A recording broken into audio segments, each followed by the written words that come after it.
still, Gaijin Invicta is fighting back and able to take back the hard point in this white warehouse.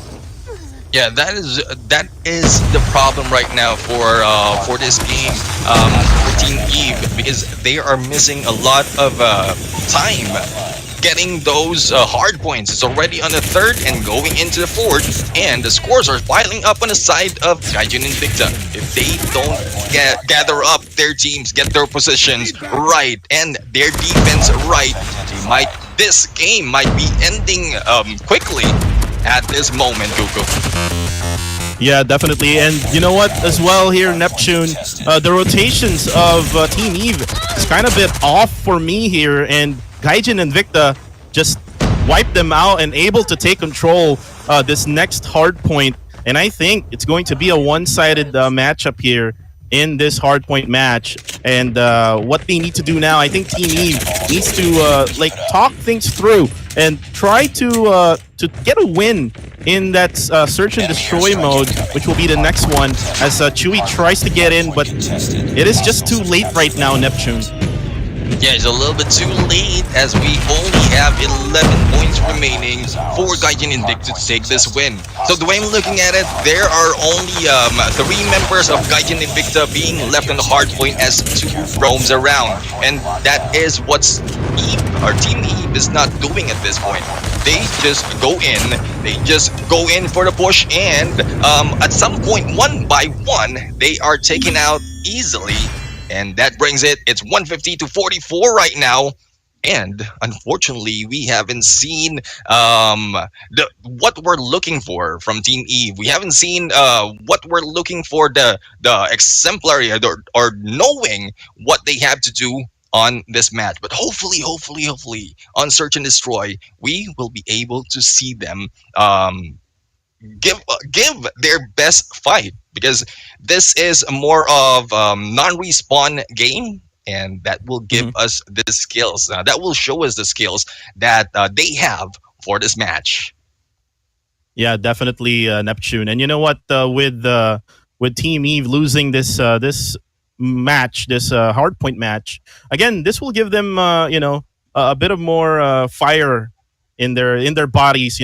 Try to make it hot for the team, and if ever they want to win, they needed that fire. And right now, looking at the stats here, the breakdown of our hardpoint match, we have Ellen getting that MVP with 11 kills, 8 deaths, and 8 assists. And on the other side, the MVP was Angel.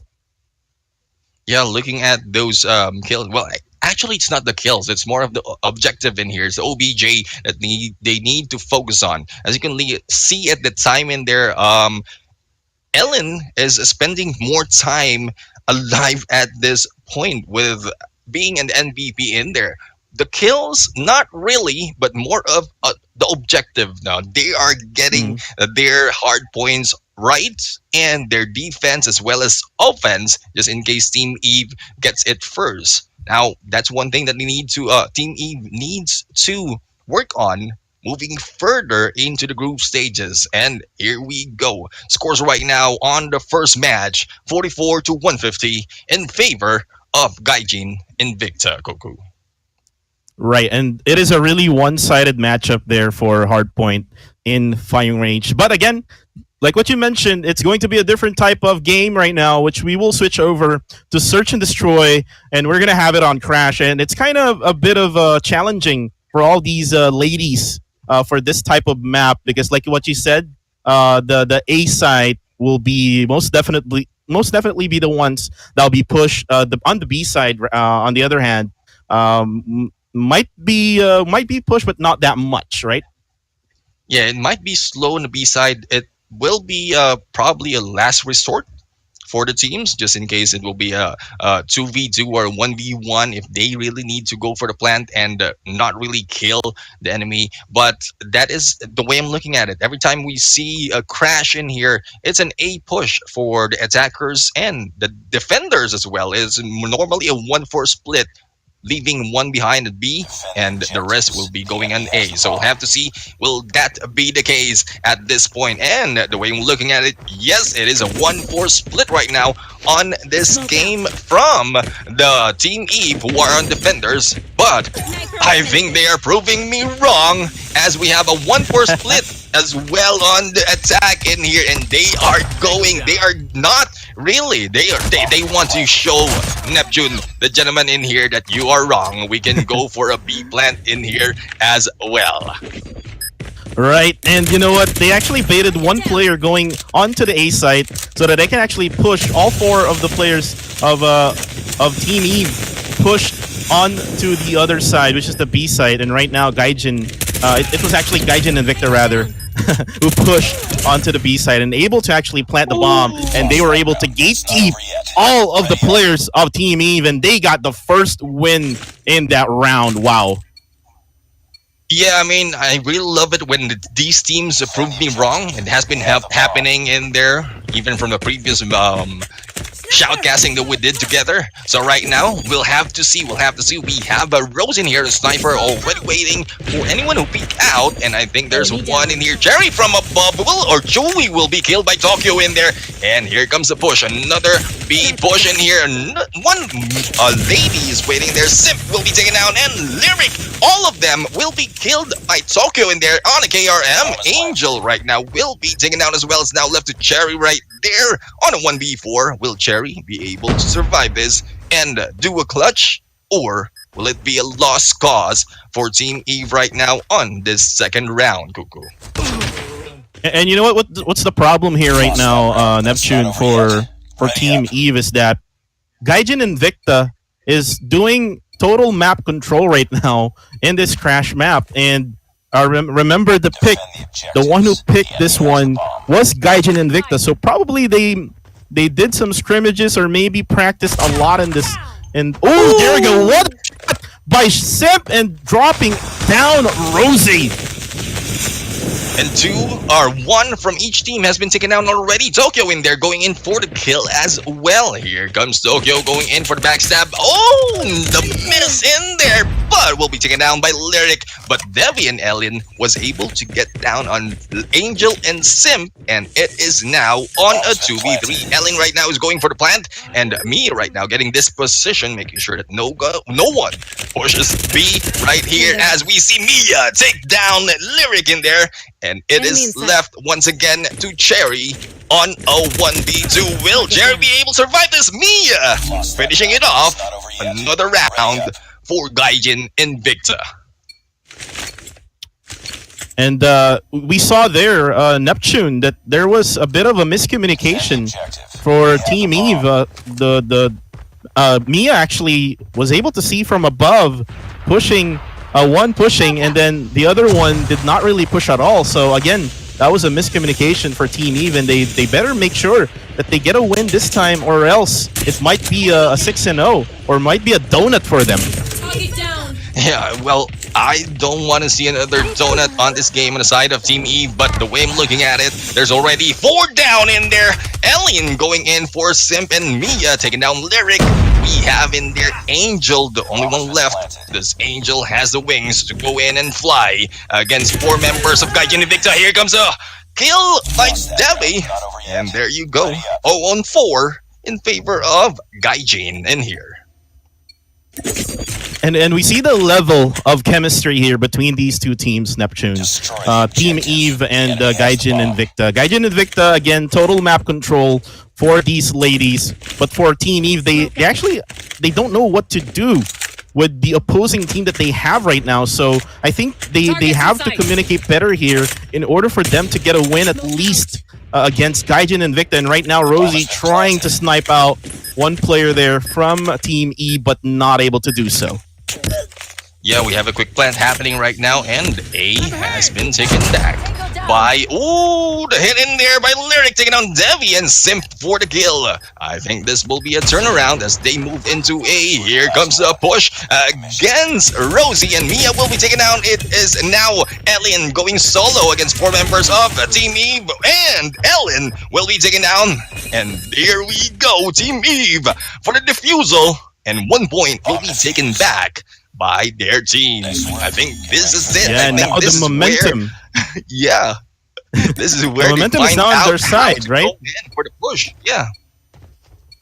So they better make sure that this momentum that they have right now, Neptune, they better continue what they did there. And I saw some really good communication there from Team Eve. They pushed 3 on the other side, 2 on the other side, and they actually boxed in Team Gaijin and Invicta in Site A, and they didn't really had no choice there, and they just got killed there and got the win. And now on this round, let's see if Lyric can get one. Maybe we can get one here. Nope. Yeah, Lyric is in there trying to peek, seeing one, but not taking them. And the way I'm looking at it, they are running this slow right now. They're not going in for a full push. They're hanging back on a 2-3 split. They are on the attack. So they just want to take down at least 1 or 2 of this fight and probably go in for the push as soon as they make those frags. But Debbie right now is in there taking a look, and Mia taking out Lyric in there. Simp going against Tokyo on the chopper. Ellen in there taking down Simp on the backstab as Jerry goes alone again, and Mia for the side. And there goes match point for the side of Gaijin Invicta. And Lyric just struggling with that sniper earlier.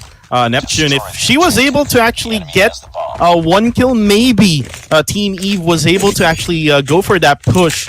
But unfortunately, again, Cherry was the last member of Team Eve at that point, and he will not, or she will not be able to actually get that win on a 4v1 situation. Let's see on this round who wins, Neptune. Tango down. I think there's one push in there coming from Gaijin Invicta, baiting them, and Tokyo right now going for the push, but will be taken down by Jerry. Lyric in there taking down Rosie. Jerry in there was able to take down and kill Tokyo at this match, balancing it off at 3-3. Here comes Simp taking a peek, and there you go! The KRM gameplay from Simp in there, and I think this is it. It's a combination of a hold and push in there, and Debbie right now trying to struggling in there, but no, not struggling that all. Lyric has been taken down on a close battle, and Jerry right now, man of war, 1 versus 2 in here. Will Mia with the KRM be able to clutch this? Or will this be a fight by Team Eve, making the scores 5-2? So that is the question that I have in mind right now, Coco. Oh, and he drops Simp, and it's going to be Mia versus Cherry. Let's see, Cherry got the bomb here. Cherry can go for the plant, but looks like Mia is going to go for the push. Mia will be able to see Cherry, and Cherry will get dropped, and that is it. Neptune, that is a 6-1 win for Gaijin Invicta. What a way to end that round, or that game mode. And like we have mentioned, Neptune, Team Eve has to be better with their gameplay. But again, Gaijin Invicta showed them who's the lady boss right now. Yeah, I mean, it takes more chemistry to go in, especially in search and destroy. Communication, like what you mentioned, and chemistry, positioning, and information. That is what is required on that type of mode. And we've seen some of them, they went in for the hold, but they held it too long, and that is where they lost. At some point, they go in for the push, for the rush, and they were able to clear it out, but still, they lost it with 6-1 on the scoreboard. And here is the breakdown. Simp in there being MVP from the side of Team Eve, as Mia in there making some damage in here with 13 frags on this match. Now, Cuckoo, as you can see, as the scores, I think there's a huge difference in here between these two. And, well, that's one thing that they need to work on as they go in further into this round. Right, and before we talk about even more about these two teams, let's go ahead and see again the results that we had for the 2 past games. We had Firing Range going to Gaijin Invicta, Crash going to the same team. Now we're going to go to Raid in Domination. And like what you've said, this is a really interesting pick for domination, and with firing range and crash over, so it's going to be hardpoint and search and destroy. I think still the team Gaijin Invicta still has the advantage here against Team Eve. But we'll still have to see if they work it better on the communication and get those power positions on this match. They might be able to make one win out of this game. That is what I'm hoping for. Giving Team Eve, that 1 point advantage out of this 3-day series, at least to boost them up as they move along into upcoming days. And here we go. The game starts, and we have our teams going in for the push. I think their objective right now, as we can see in the map in there, is most of them are going straight into B. And if you look at the position of Gaijin Invicta, they want to block everyone off and go in for the push against Team Eve. Mia right now is in here, trying to go in from the rush from the sides, and as you can see, here comes Chewy being taken down, and kill after kill after kill. Gaijin is clearing off this match. Alpha almost taken in there, and will Gaijin Invicta go for a double cap in here and leave B behind for the taking later on, Kuku? And I think Gaijin Invicta needs to focus more on the B side, because I think it's much easier for them to take it. Oh, and that's an early triple capture for Gaijin Invicta Neptune. What a play coming from this team from the Philippines. And right now, Team Eve is just really struggling with the positioning. And again, this is going to be a big part. The communication will be a big part here for the domination mode. And right now, they're just having a hard time, bro.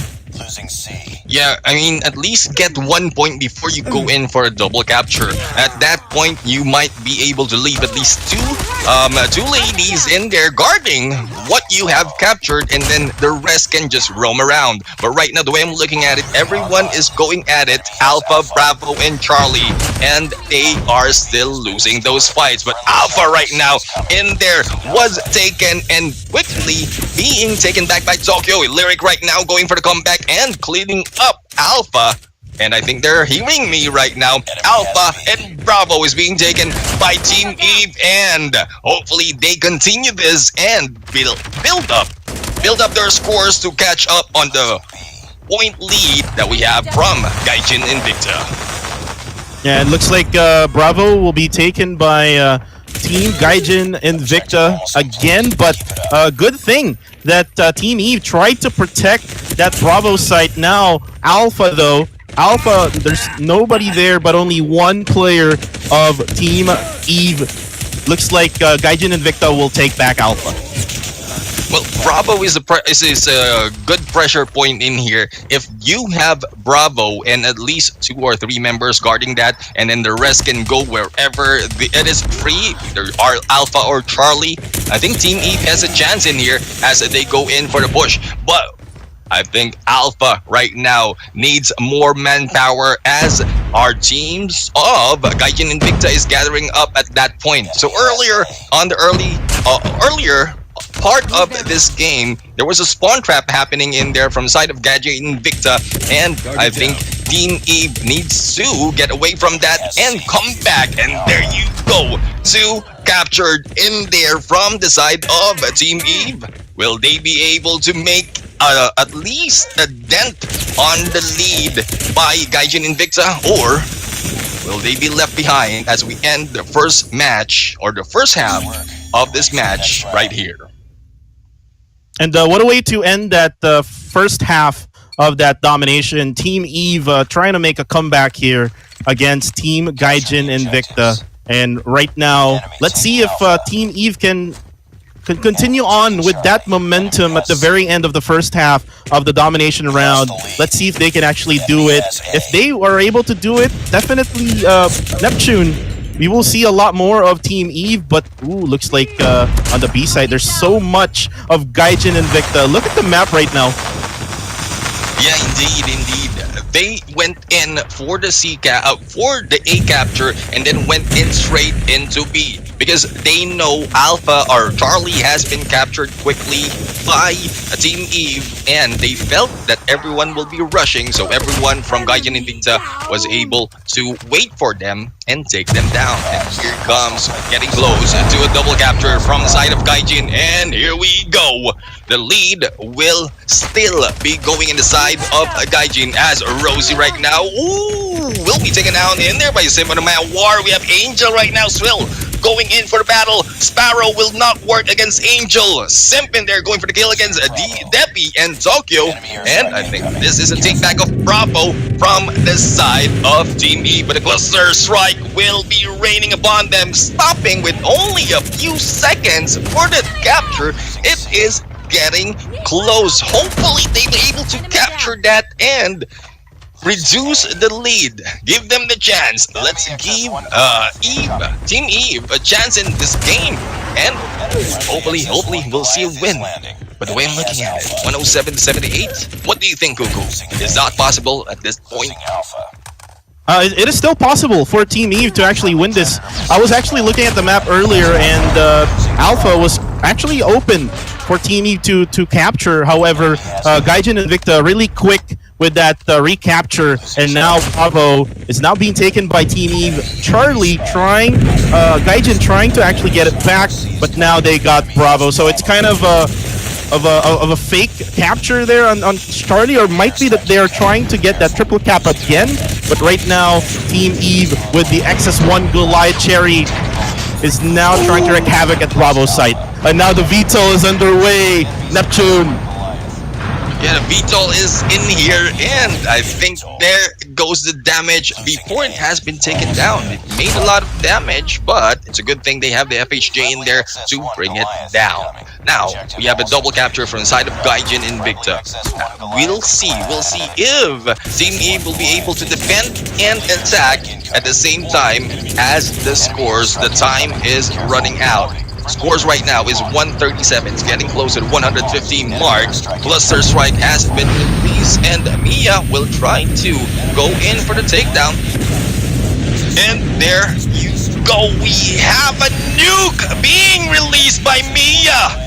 This is the first time that we have seen a nuke being released at this match, and with 2 points remaining, there goes the match. And what a finish from the side of Gaijin Invicta with that nuke. It is such a privilege seeing a nuke being released at this point of shoutcasting, to be honest.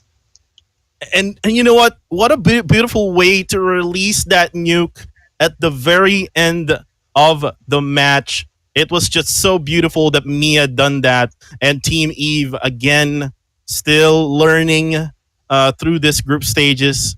They're not able to get a win against Gaijin Invicta. But I would say on that domination match, they did great. But not that great to beat Gaijin Invicta, but they did great. They were able to do a double capture. I did mention at some point they tried to go and capture all points at once, but again, it's more of communication, chemistry, and strategy that they have to work on as a team to be able to make a win at this game. And here we go, the breakdown of the points. We have the MVP in here from Gaijin Invicta, Tokyo taking 23, followed by Devi. And we have in here a lot of kills, 25 in here from Mia. That brings in the nuke in play. On the other side, we have the MVP as Cherry. Most of the kills, but the captures in there is more on the hands of Angel. So it's only I think they need to work on more of killing and capturing, not just the capture. What do you think, Cuckoo? Yeah, and you know what? For the Gaijin Invicta side, if you saw the stats again, Mia didn't really capture anything. She was the one in charge with just fragging out, killing everybody in her way, and it actually affected much of Team Eve's strategy for domination. And yes, for Team Eve, they better do better communication so that they can win these games again, these top ladies teams across MSP, and we see here the highlights across all of the game modes that we have. First of all, we have the hard point in firing range, and like what you said, controlling the white warehouse. Team Eve early control of the white warehouse. However, Devi just stopping all of the players from Team Eve, and they just went on total control mode for this hardpoint match. And now going to search and destroy, we see here Mia again, just again being the MVP of the team. They got 6-1 against Team Eve. How about you, Neptune? Like, what will be your best advice for Team Eve for the next time? Well, I would say practice, but I know these girls are already practicing their hearts out. But yeah, if you go into a competition, I know we are playing a game. We are playing a best game that we have right now. But again, this is a game of prestige. The Valkyrie series is something that you go in and not just play, but also play with all your hearts and all your strategies in there. That is a one part that you can do. So practice communication, strategizing, watching the live stream, watching the post stream would be a good thing because they will be able to find out where they went wrong. And you know what? For Team Eve, they still has they still has chance here for them to redeem themselves. There's still a lot of days left for the group stages. We still have tomorrow. We still have on Monday, Tuesday, and Wednesday, right? So Yeah. maybe during the weekends, maybe they can like practice scrims with some top teams as well in Singapore and also with other countries like Philippines and Malaysia. And maybe with their practice, they can get a win in this Valkyrie series that we have right now and here in Call of Duty Mobile in Garena. And we see here the highlights, the VTOL, and just wait for that moment. The nuke will be coming, Neptune. You can clip that out, guys. Clip that out Yeah. on the live stream. Actually, I was just surprised. I thought the game was just lagging in there. Everything went blank, and then just realized it was a nuke. I was not expecting a nuke at this point. And there goes Tokyo, the MVP for this game. Average kill of 15. Well, death not too much, but on the assist in there. So more on kills, more on assist as well, and 2,500 in there on average scores. Yeah, I think Tokyo Yeah, in here a really earned the balanced right. stats here for Tokyo, right? Indeed, indeed. So a really balanced game for Gaijin and Invicta Tokyo.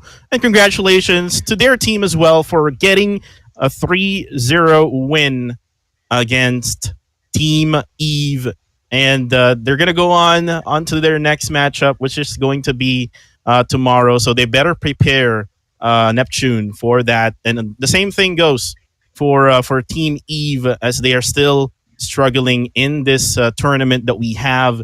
And right now, Neptune, we're going to wait on for our next game. And I'm kind of excited for this game, which is we're going to have one of the top teams, Velvet versus 21 Huntress. So it's still Singapore versus versus Malaysia.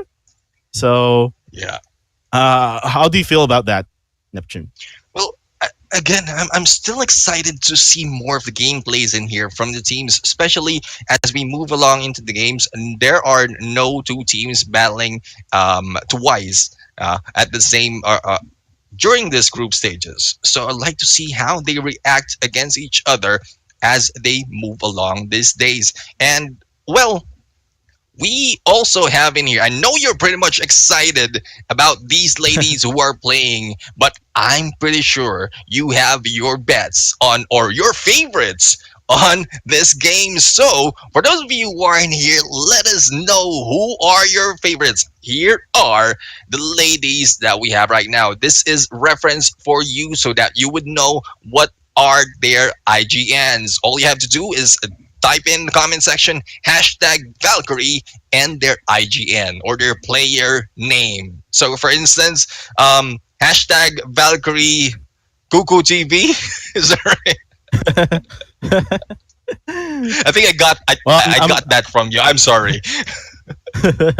I'm not a Valkyrie here. But anyways, Neptune, yes, this is the Valkyrie Honor Award. It is the version of the MVP award here for this series. And you audience, guys, you will vote in the live comment section during the live stream. And all you need to do, guys, is to vote by commenting below Valkyrie, hashtag Valkyrie, and then the player's name. And here are your references on which name you can actually put in. So here are the names of the players from Team Sukeban and Team Velvet. And again, guys, it's up to you. We have their names in there. We've seen their gameplays. We have their pictures in there as well. So it's up to you.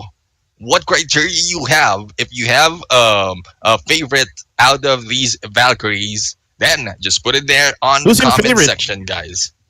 Well, right now, I would say it's Mia. Because she brought in the nuke for the few games that I've seen being played. On Garena Call of Duty Mobile tournaments. I think that was the first time that I've seen a nuke. I'm not quite sure, guys. I might have missed a few, but that is the first time. So Mia, it is for me at this moment. Well, if you're gonna ask me, Neptune, I will try to pick Flacco. I saw Flacco from NU Genesis, and NU Genesis, one of the teams here from the Philippines, who is still fighting for that placement here, so that they will be able to go into the playoffs.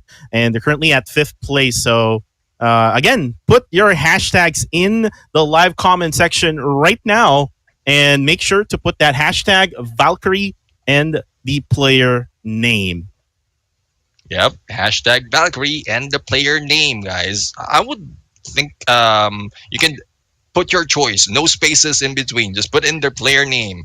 It will be repeated. It will be shown later throughout this game, throughout this series. But right now, we are going for a quick break. So hopefully you are still in here thinking as to who to vote and stay in this live stream. Also, this gives you a time to take a break, like and share the stream wherever platform you're watching right now. And this is for us and Cuckoo to be able to drink a little bit of water to clear out our shoutcaster's voice. So we'll see you in 3 minutes, guys. Think you can take this?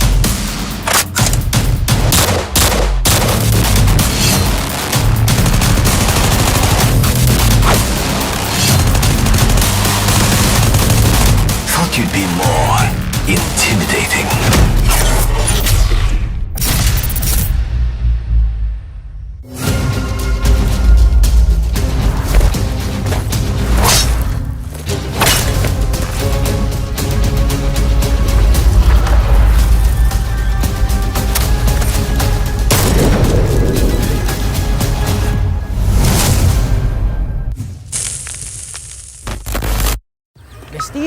Sabi mo hangout tayo, puro ka naman games eh. Sabi ko naman kasi sa'yo, subukan mo to. Mag-i-enjoy ka, promise. Hindi nga kasi ako gamer eh.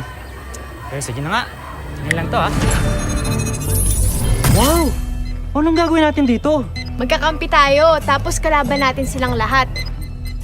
Kailangan sa huli, tayo lang matira, kaya dapat alert ka ha. Lahat sila papatayin? Lahat? Ganun na nga. Oh, hello! Enjoy lang tayo ha. Time for the mission. Get ready. Anong gagawin ko ngayon? Sundin mo ako, kailangan na natin kumuha ng baril. Okay. Enemy spotted.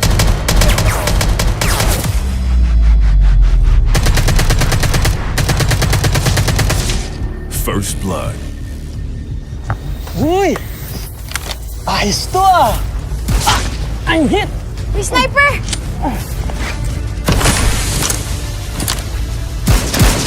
Nakahihil kita! Thanks, Westy. Using adrenaline shot now.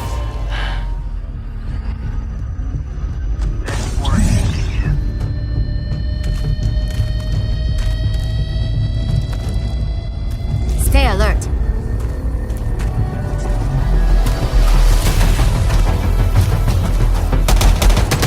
Go, go, go! Nice! Subukan mo naman makatakas!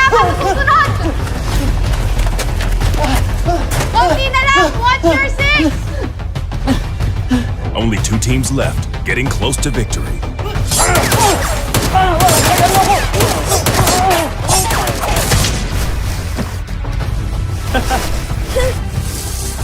Sa likod mo!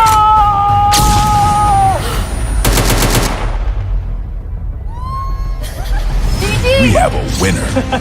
See? Sabi kasi maganda, di ba? Tara, isa pa! Tara, tara! Start mo, start! Sige.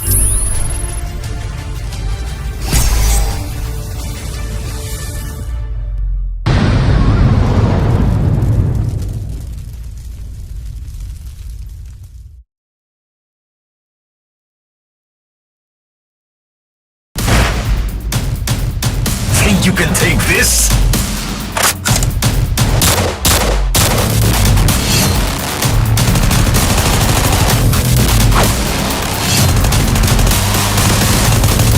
Thought you'd be more intimidating.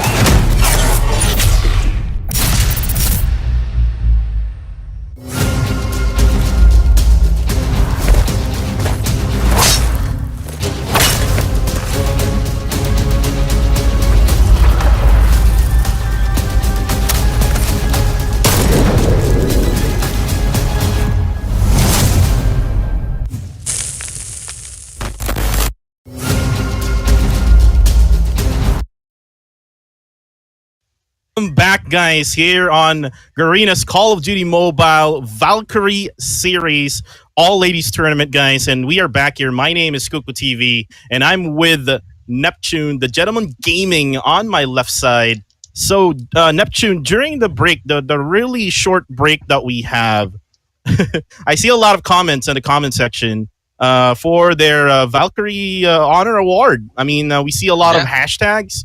We see your name on it as well and my name on it.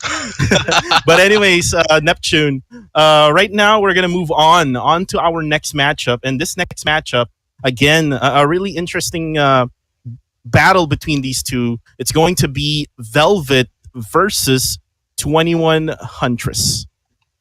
Yeah, indeed. Velvet has shown a great performance for the past 2 days that they've been playing. And it just so happened that they got one loss in there, but if they're still in second place on this match. 21 Huntress is a familiar name on this game. So here we go. We have their teams in here who are playing against each other. So we'll have to see as to who will be representing these teams. And now we're going to be moving on to our team lineup.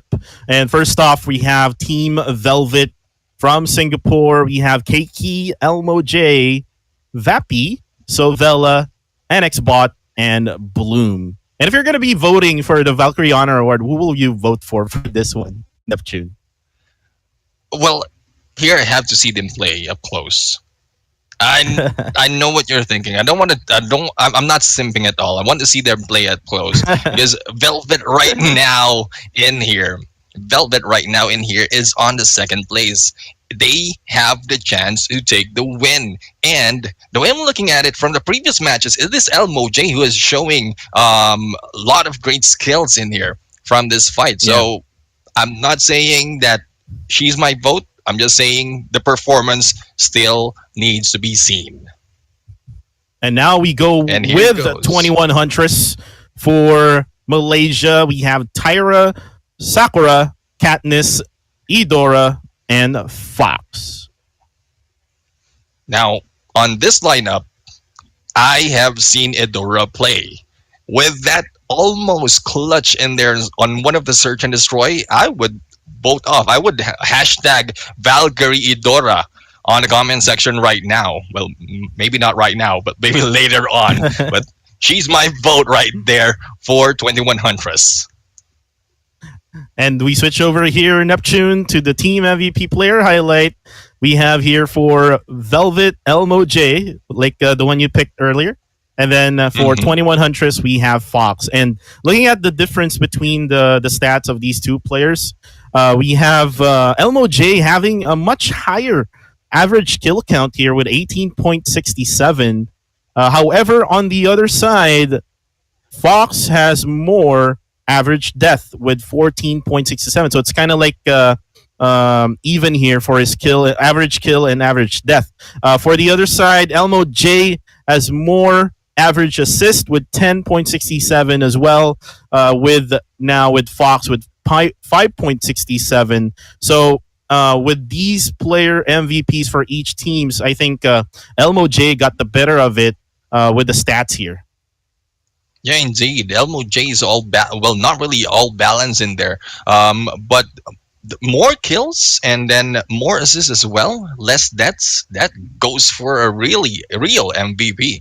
And here we go for the bans and picks. And I think it's the 21 Huntress who won the coin toss, and they will be choosing first at which map to ban and which map they will be playing on hardpoint. So we'll have to wait as their choices. And this is going to be good for 21 Huntress. They're going to be able to pick map 1 and map 3, and then Velvet will pick map number 2. So again, this is going to be an advantage for 21 Huntress. Again, they're trying to get into the standings here. Team Velvet needs to protect their position right now, and might be even try to go up in that number 1 spot and get over XDG LXIX. And look at the bans here. We have firing range and standoff for hardpoint. Yeah, firing range. And there you go. Crossfire in there will be chosen by 21 Huntress. So I think they have built up their momentum from the previous days on other maps, and I think they want to try out Crossfire on this game on to the hard point. If you remember day 1, they went in firing range all the way, and that's where they got all the that is Team Velvet who went in firing range all the way. That's why they banned that map. So on Search and Destroy, we have Standoff and Summit right now being banned, and we'll have to find out as to which map they will be playing. And here you go. I think there's a favorite of Velvet in here. What do you think, Cuckoo? Yes, indeed. Like on the previous days that they had, Team Velvet. I think it's day number 1, if I'm not mistaken. Team Velvet. Yep. Got into 3 firing range maps, and they won all 3 games against NU Genesis. And again, they dominated that team as well. So with 21 Huntress in their opposition, most definitely, again, this is going to be their map of choice. It is not like they pick fire range because 21 Huntress is not good at all on this one, or maybe good at this one. So it's going to be an interesting search and destroy for map number 2. Now on map number 3, it's going to be again firing range picked by 21 Huntress. Bans are Crossfire and Standoff. I think Team Velvet will benefit this, right? Well, I wouldn't say. I'm thinking this is a challenge from 21 Huntress. Because they've seen the previous games. They know where Velvet won all those 3 games. And knowing that Velvet chose firing range in there on Search and Destroy, I think they're challenging Velvet in here. 21 Huntress is challenging Velvet in here to go in firing range for domination. That's what I'm thinking of. Or probably 21 Huntress are familiar with firing range as well. So this is a battle of wits and strategies as these ladies fight it off. Now, Cuckoo, do you have any prediction on this match? Well, for this match, I think Team Velvet will win against Team 21 Huntress from Malaysia. That is because, like what I said, I mean, based on the statistics and also in the history of Team Velvet in firing range, they are really good at it. And Team 21 Huntress, maybe they have a plan. I mean, we're not really sure if my prediction will be correct. Maybe it's a caster's curse, you know, if the caster would pick a team and then the team would lose, you know. But again, 21 Huntress, they chose those maps, and maybe they have a plan against Team Velvet. Maybe they already scouted them in these 2 days that have passed already.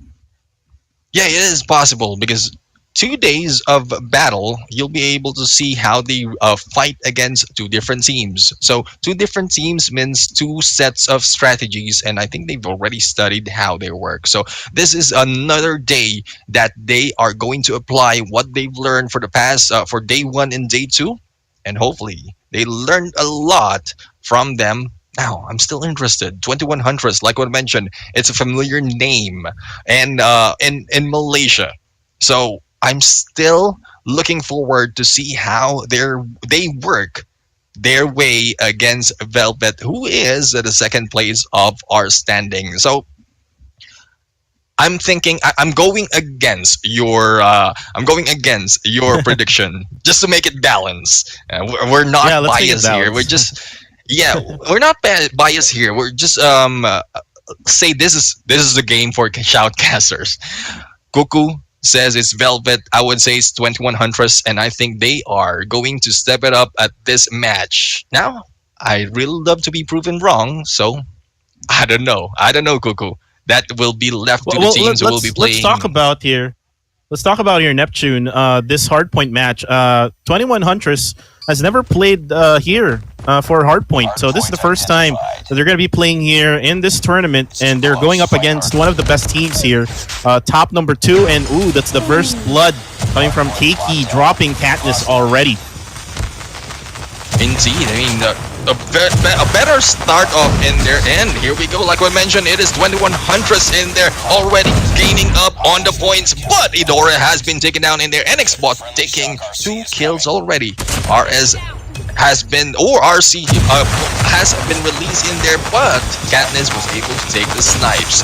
So Katniss right now, ooh, another kill by Katniss. Despite of being covered in there by the smokes of the thermite, was able to get that kill. Now I think Velvet is getting back on the scores at this point, Cuckoo. Yeah, and Team Velvet really, really good, especially with Katniss dropping 2 players from Team 21 Huntress with that sniper, and now Fox, the team's MVP right now, trying to fight against Keiki, but no. She's not going to be able to get the kill. Now they're leading the way with 36-7, and I think they're now planning on to the next hard point, and Team Velvet will be able to take it. Yeah, so Velvet in there. Team Velvet was able to cover the first hard point. Right now, moving into the second. I think 21 Huntress was letting off those positions. So the way I'm looking at it, they are going off in their well, not really regrouping or not pushing in as a team, as they are being taken down one by one. So far, Bloom has a great position in here, just across. So just in case anyone goes in onto that P2, they will be able to have a side. But Katniss is in here looking out for that, for those snipes. Will not be able to make it. Oh, NX bot in here doing some damage, and they are holding on. 82 points already, and I think, Cuckoo, they are here to prove me wrong. Yeah, they are here to prove you wrong, Neptune, and they're now just dominating this hardpoint match with a big lead. And if you saw earlier, Neptune, their game plan was to really push that first hardpoint, but since then, 21 Huntress was able to actually take it. Again, they try to push back and push again, and now they're leading the game. And currently, they still have the hardpoint, and most definitely, this might be a win for them, right? Enemy in sight. Elmo J triple kill in there, but the question is, will they be able to hold off on those hard point? Because I think Velvet is going in for those rush. The only thing that they have to do is stay in there. At least 3 members stay in a hard point, and then 2 roam around taking those kills or covering the perimeter, making sure that no one goes in. And Velvet is doing at that as we speak. And I think this is where they are taking the win. Yeah, they will most definitely take this win with the 22 points or 18 points left remaining here. Just still counting. And now we're going to switch over to the next hard point. And I think Team 21 Huntress is able to take it from Team Velvet. All they need to do now is to protect whatever they have right now. They're on lifeline here, Neptune, and right now they're just doing it. Tyra able to actually take out Xbot here, but not able to get the job done on defending, and Bloom will be able to take it back from 21 Huntress. Yeah, you can see the positioning of Velvet in there. One was just pushing, the rest was just waiting outside. So I think they're getting a signal in there. And there you go, it's 36 to 150 in favor of Velvet. And there goes their first round of this matchup. Wow. And what a way to end. Quick match. Yeah, a really quick one, Neptune. And you know what? Team Velvet just beat 21 Huntress from the map that they picked. And now we're going to go onto the next map, which Team Velvet picked, which is their comfortable map here, which is firing range. So like what I said, Neptune, I mean, I predicted it, or maybe right here, but let's see, Neptune. Yeah, I mean, it's still underperformance, and so far underperformance, I'm still keeping my my trust to 21 Huntress. You can have Velvet for the size just to keep it balanced, but right now the scores are being shown, and so far it is Elmo J once again in there on the top of this breakdown, and I think there will be another MVP lineup for MLJ in there as we head along in there on Search and Destroy and Firing Range. So we will have two battles happening on Firing Range, Search and Destroy, and Domination. And this is to prove who is the best team. The one who aced all 3 rounds, or the one who's challenging them at this match. And you know what, Neptune, if they would win these 2 firing range rounds here, Map 2 and Map 3, Search and Destroy, and Domination, they better think, like all the other teams, better ban these maps going forward, because for Team Velvet, these are easy pickings. And right now, for Search and Destroy, it's going to be a different game mode compared to a hardpoint matchup. Hardpoint, you can respawn. With this one, you cannot. When it comes to killing, I think the advantage is still with Team Velvet with Elmo J in it. Yeah, I mean, indeed. There's a lot of ways that Elmo J can go in. She is, the way I'm looking at it, she's a rusher in there and also good on assist. So I think it's Elmo J that they need to take a hold of. 21 Huntress needs to take a hold of to be able to have a chance to take a win and Search and Destroy. Now, well, let's not count out 21 Huntress. So far, they've given it all, but we will have to see if they have what it takes to win this match against Team Velvet. And we are going to be starting with match number 2. Map number 2 here. Again, firing range between 21 Huntress and Team Velvet. Let's see who's on the attacking mode. Attacking mode is on Team Velvet right now. They're going to be attacking the B side now. Ooh, and Elmo J in the first kill. MVP against MVP. And there, Fox has been taken down. We have Elmo J in there on the lookout. And will try to go in, but will be taken down by Katniss in there. And 2 girls, or 3 girls down already. And a quick swipe in there. NX bot for a double kill. Score goes in to Velvet. Well, like what I said, if you have Elmo J, you will win this Search and Destroy. It's about killing and, you know, trying to psych out the opposing team. And right now, 21 Huntress still focusing on to the A site. Look at their positions right now. One player is right in the middle. I think that player in the middle must look back now to the B site. And the B site right now getting ready to be pushed by Team Velvet. Enemy in sight. Yeah, I mean, I think that player is just waiting for the information to come in, and as soon as Velvet has shown them, I think the rest of the teams will be gathering up on the Alpha side. So there's, ooh, Elmo J, another kill in there, and so Bella for the follow-up against Tyra. 2 girls down already. Now, where are the rest of the teams? They are going in. Katniss right now with his knives. No hit just yet. And there you go. NX bot will be taken down. Now getting too close, switching over to an SMG. Will Katniss be able to clutch this? And Katniss will be taken down by a sniper. Savella it is for the last kill. And Katniss actually is really good with that sniper. I think she needs to focus more on using that. And all she needs is just a support with her so that she can try to push at Team Velvet. And look at Team Velvet right now. Neptune, they're pushing A site. Yeah, I mean they have hold their they are hold on the B side earlier, and I think they're trying to strategize on a quick push. So the A side right now is in there, but Katniss is just looking around. The bomb is being planted, and everyone is on that A long area. And the question is, how will 2100 respond to this? Katniss is on the snipes and no one has been taken out just yet, but we have Elmo J killed and Bloom in there going for the kill, but Fox a little too quick. I think this might be a win for 2100. Oh, I spoke too soon, I think. We have a 2-on-2 in here. It's still anyone's game. NX bot trying to go in for the flank, and there you go. The peek and the shot. No one has been taken out just yet. And NX bot for the kill. 1v1. Edora in here. Will And you know, there's no more time.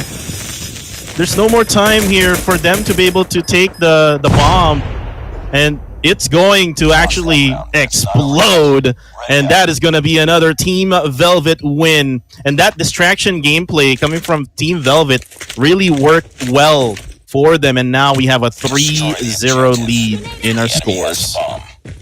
Indeed, indeed. Well, I'm waiting to see Dora in there go in for those kills, but Elmo J right now is on the rush. Will she be able to go in for the first kill once again on this match? And there you go, Fox has been taken down in there. It's Keiki this time who was able to go in for the kill. Here comes Tyra and will be taken down by NX Bot. And NX Bot trying to move in from the side. 3 girls down already from 2100. The plant is on. Oh, it has been denied. And here comes Edora being taken down. It's now left to Katniss. And Katniss will be taken out by Keiki. Building the scores 0-4. And like what I said before this match even started, Neptune, Team Velvet's map is firing range. Right? And looking at the rotations, by the way, coming from 21 Huntress, the rotation is not really working well for them, but now they're able to take out 2 players of Team Velvet. NX Bot able to take out Edora here. NX Bot trying to defend against Tyra. Good play for NX Bot here, but he will, or she will actually be taken down. A 3v2 situation here, Neptune. Yeah, so we have 2 members of Team Velvet gathering up on this area of the A site. Katniss right now taking peeks and no hit. Just yet another chance, but another miss. Will Katniss be able to recover and go in? The plant is on by the side of Keiki, and it has been planted. Keiki right now on the sniper will try to go in for the peek. 2v2. This is very exciting, guys. It is a 2v2. It might be a win for 2100 if they'll be able to take these skills. But I think Team Velvet is delaying their chance until Team Velvet is delaying their chance for 2100 to go in for the push. They're just covering all sides in here. Katniss will try to go in, and the hit mark in there. Sakura for the kill, and Sakura will be taken out. It's now a 1v1. Bloom right now is in there. Bill be taken down by Katniss, and 3 seconds. No. I don't think it's enough. It's too and late. there goes the round. But it's not over yet. Ready up. That was a what good a great distraction effort there. gameplay. Yeah. Yeah, it is. It is a really good distraction gameplay, Neptune, for Team Velvet. Still able to get that 5th win on the 5th round. But what a nice effort there. What a great effort for Katniss to be able to wipe out all of the Team Velvet side. But again, you also have to think about the bomb that has been planted. And that's what they need to improve on this search and destroy, as the first blood there coming from Team 21 Huntress, and right now NX Bot trying to defend this side here on the B side, trying to push now Tyra of 21 Huntress and able to get the kill. What a play there coming from NX Bot. And I was thinking with the switching sides, I think, oh, there you go. We have a backstab in there. And I thought that might be a win for 21 Huntress. Unfortunately, Team Velvet a little too quick on those kills. And it is a donut in there for 21 Huntress. And once again, I was proven wrong. And you take this game this time, Cuckoo.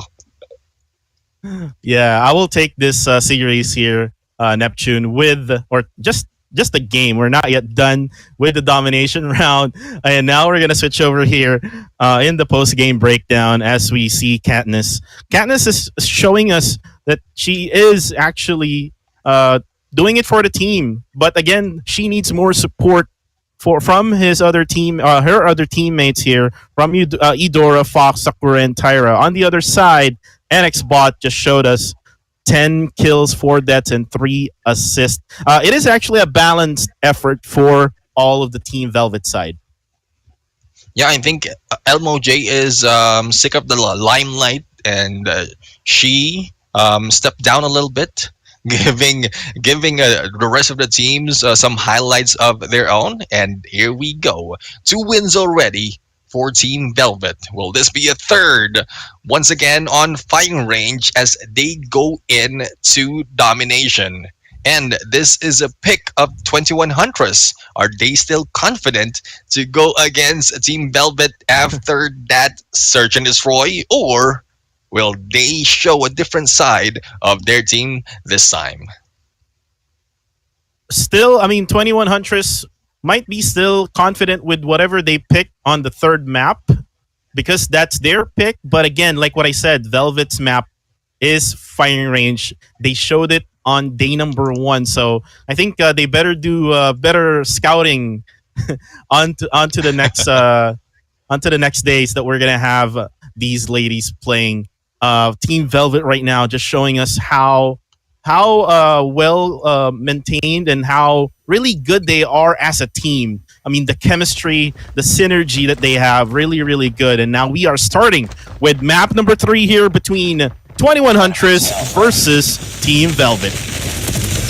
And here we go, Elmo J, and they're starting it off with a QQ9 gameplay. 1 kill, 2 kill already. Will that be a third? Ooh, that was just an assist, but Elmo J taking damage. Bravo right now is being captured by Team Velvet in here, and they might not be successful, but we have Team Velvet on the hold of that white warehouse, one of the power position that we have right now, and I think it has been handed over to the 21 Huntress. Now, Bravo right there, halfway through, but the scores will be running. Now the question is, who will take the first 2 points and increase their lead against their opponent, Cuckoo? Well, right now, Charlie will be taken by 21 Huntress. Nobody there for Team Velvet. However, for Bravo's side, we might see that Team Velvet might be able to take or capture this one. All they need to do is just secure that middle point. It is actually the hardest actually point in this domination round. And right now, triple capture for Team Velvet. Bloom trying to defend Charlie, and there are 3 players right there. She will be able to take out by Team 21 Huntress. Yeah, they are taking it back. They are getting it back for a triple cap in here, and Team Velvet, I believe, is still on the lead at this point. We have Alpha in there, almost being taken by 21 Huntress. Halfway through, will be taken back, but Elmo J is in here doing some damage and making sure that no one goes in on that area from that A site, because as long as they have all triple capture in here, this might be a quick fight, Cuckoo. Yeah, it will be a quick fight here. Elmo J with the Sparrow able to actually take out Tyra over there, and Elmo J just fragging out, just killing everybody that she finds, and Predator Missile killing off, I think, Katniss over there. And right now, Alpha will be taken by 21 Huntress here, so, but looks like Neptune, they will take it back that easy. Alpha. We're failing. Yeah, I think Velvet are a little too clingy on their domination points. They don't want to let it go. As soon as it has been taken from them, they take it back, and there you go. A quick 1475 for the first half of this domination map. Will that be a repeat, an early triple cap, or will 21 Huntress be able to bring it back?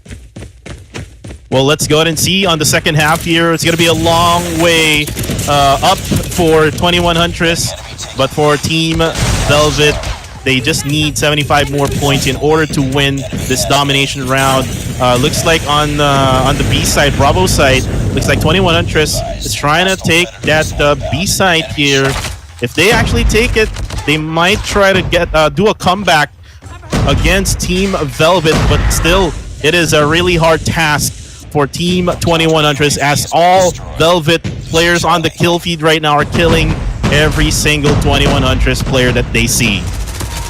Yeah, and I think there's one in there just on hold of A and doing great job, and as Charlie will be taken. And there you go. As soon as one member of their team will be taken out from the point that they're holding, another one comes in, and the rest just roams around. And I think this is the chance for Velvet to go in for the B capture. And if I'm looking at this correctly, this is already a triple cap. It's only a few points in there from the side of 21 Huntress that they need to capture Charlie, and I think they are going in for Alpha instead, Cuckoo. Enemy has Alpha. Yeah, and you saw there the cluster strike onto the Charlie. They were supposed to actually get Charlie. 21 Huntress was supposed to get Charlie, but then again, Team Velvet really dominating this team right now. Currently, Alpha site rather is now with 21 Huntress, but again, we might see another triple cap here. Yeah, there you go. That is a triple cap, as Charlie is not yet captured, and they're being taken back by 21 Huntress. I think the scores is still moving into the favor of Velvet in here, and with the scores on 122 to 30, those rotations and those skills, I am believing in you, Cuckoo. I think this is the game for Team Velvet right here. Yes, indeed. It'll be the game for Team Velvet, like what I mentioned at the very start of the matchup here. Again, just like the skill set of Team Velvet right now up against Team 21 Huntress is far, far too good. And as we saw there, Elmo J just killing every single one. We'll be able to get dropped by two players here for 21 Huntress, but again, it is just too late with 2 more points left. And there you go. And there you go. Quick donut for 21 Huntress being offered by Team Velvet. They are doing a remake of their day 1, and I think with their loss that happened on day 2, I think this is the chance for Velvet to move up, and they're just waiting for the results of the upcoming matches to see if they will still be on second or probably give them a chance to go on top 1. Yeah, they're currently number 1, Velvet. Team Velvet number 1 on the comment section right now. But again, they have to wait on XDG LXIX, and I think Gaijin is the other one. So I think with doing the math here, they're still currently at number 1 right now, Neptune. So they're just waiting for one more team, which is XDG LXIX. But we go into the post-game breakdown as, again, Katniss really having a hard time carrying the team, I might say, with the MVP honors for 21 Huntress. And then on the other side, NX Bot still getting that MVP honors in this third map with 8 captured sites. So Neptune, with that in mind, again, like what you said, we have another donut in this second series that we have tonight. Yeah, I mean, well, Velvet right now is in there. I'm pretty sure they're all happy in their hearts, but I know they're still on fire, so they're just waiting. And I think they will be practicing after this because they don't want to let go of the strategy, the chemistry that they have right now. They will keep practicing and moving up into the scoreboards after that match. So this is where we saw Team Velvet dominated 21 Huntress on a huge lead on Hardpoint, and this is where the 0-6 of Search and Destroy happened. Cuckoo. Yeah, yes, indeed. And this is, again, the 6-0 win for Team Velvet. And this is, again, their map. If you go into the game with them picking their map, and I think they played too much in firing range, I might say, in this tournament already. Like, they played like 3 already in the first day, and then now they played 2 tonight. So most definitely, Team Velvet already knows how to win in this map. And now we're switching over into the highlights here for domination. At the very beginning, I thought that 21 Huntress had the chance here to win, but then again, right down in the middle portion of the first half of the domination round, they just went on a breakdown, right? Yeah, they had a good start. It just so happens that their coordination is not just not that well compared to Team Velvet. 21 Huntress had a good start. They have good players on their team. They have a good positioning as well. It just so happened that the other team, Team Velvet, is better in positioning. They have good shooting and shooting skills, aiming skills, and killing at those fights. So it proves that regardless of whether it's a map, we were talking about the map earlier. Looking at day 2, Velvet didn't play actually on firing range. So I think regardless of whether you bring Team Velvet, they will still dominate on these games. Yeah, definitely. Again, Team Velvet right now is on a different level. Same goes with XDG LXIX. So shout outs to that team as well. But again, for 21 Huntress, they better make sure that they get all the wins that they need, or all the wins that they can have onto the next few days here for the group stages. Because if not, they're going to be down on the bottom side of the scoreboard that we have, or the standings that we have. And one thing actually I was thinking of as well, Neptune, is, I mean, with the experience of Team Velvet together. I mean, they formed last year around May 2020, so I think they had better chemistry compared to 21 Huntress. Well, we'll have to see. I think it's probably with the chemistry they have, with the tenure of them working or playing together, it might be their strategies. It differs. It would differs, but it is an important factor when you have a good chemistry. And here you go, taking the MVP spot. We have NX Bot in here with an average kill of 13.67. Ooh, a very low death average in there, and a good assist, almost balanced on the kill and the assist in here. And I think, if I'm not mistaken, this is the highest that I've seen so far on average score, getting close to 2,600 at this point. Yeah, this is the night for NX Bot, basically. Whatever she ate before playing against Team 21 Huntress, I need to eat that as well, so that I could be better also on Call of Duty Mobile. But again, for you guys on the comment section, also Neptune, I would like to also still promote the Valkyrie Honor Award. So, I mean, you see there the MVP, so might as well put those hashtags for NXBot. So put hashtag Valkyrie NXBot. Yeah, just choose your favorite. And well, you mentioned about what NXBot ate. Hopefully we see that in the comment section. But speaking of eating, I think it's time for us to go for a break. So I think you have some snacks in there. If you do, just bring it out, because we have 3 minutes of break, and that would be the same for us. So we'll see you in a bit, and hopefully you're ready for the next battle that will be happening real soon.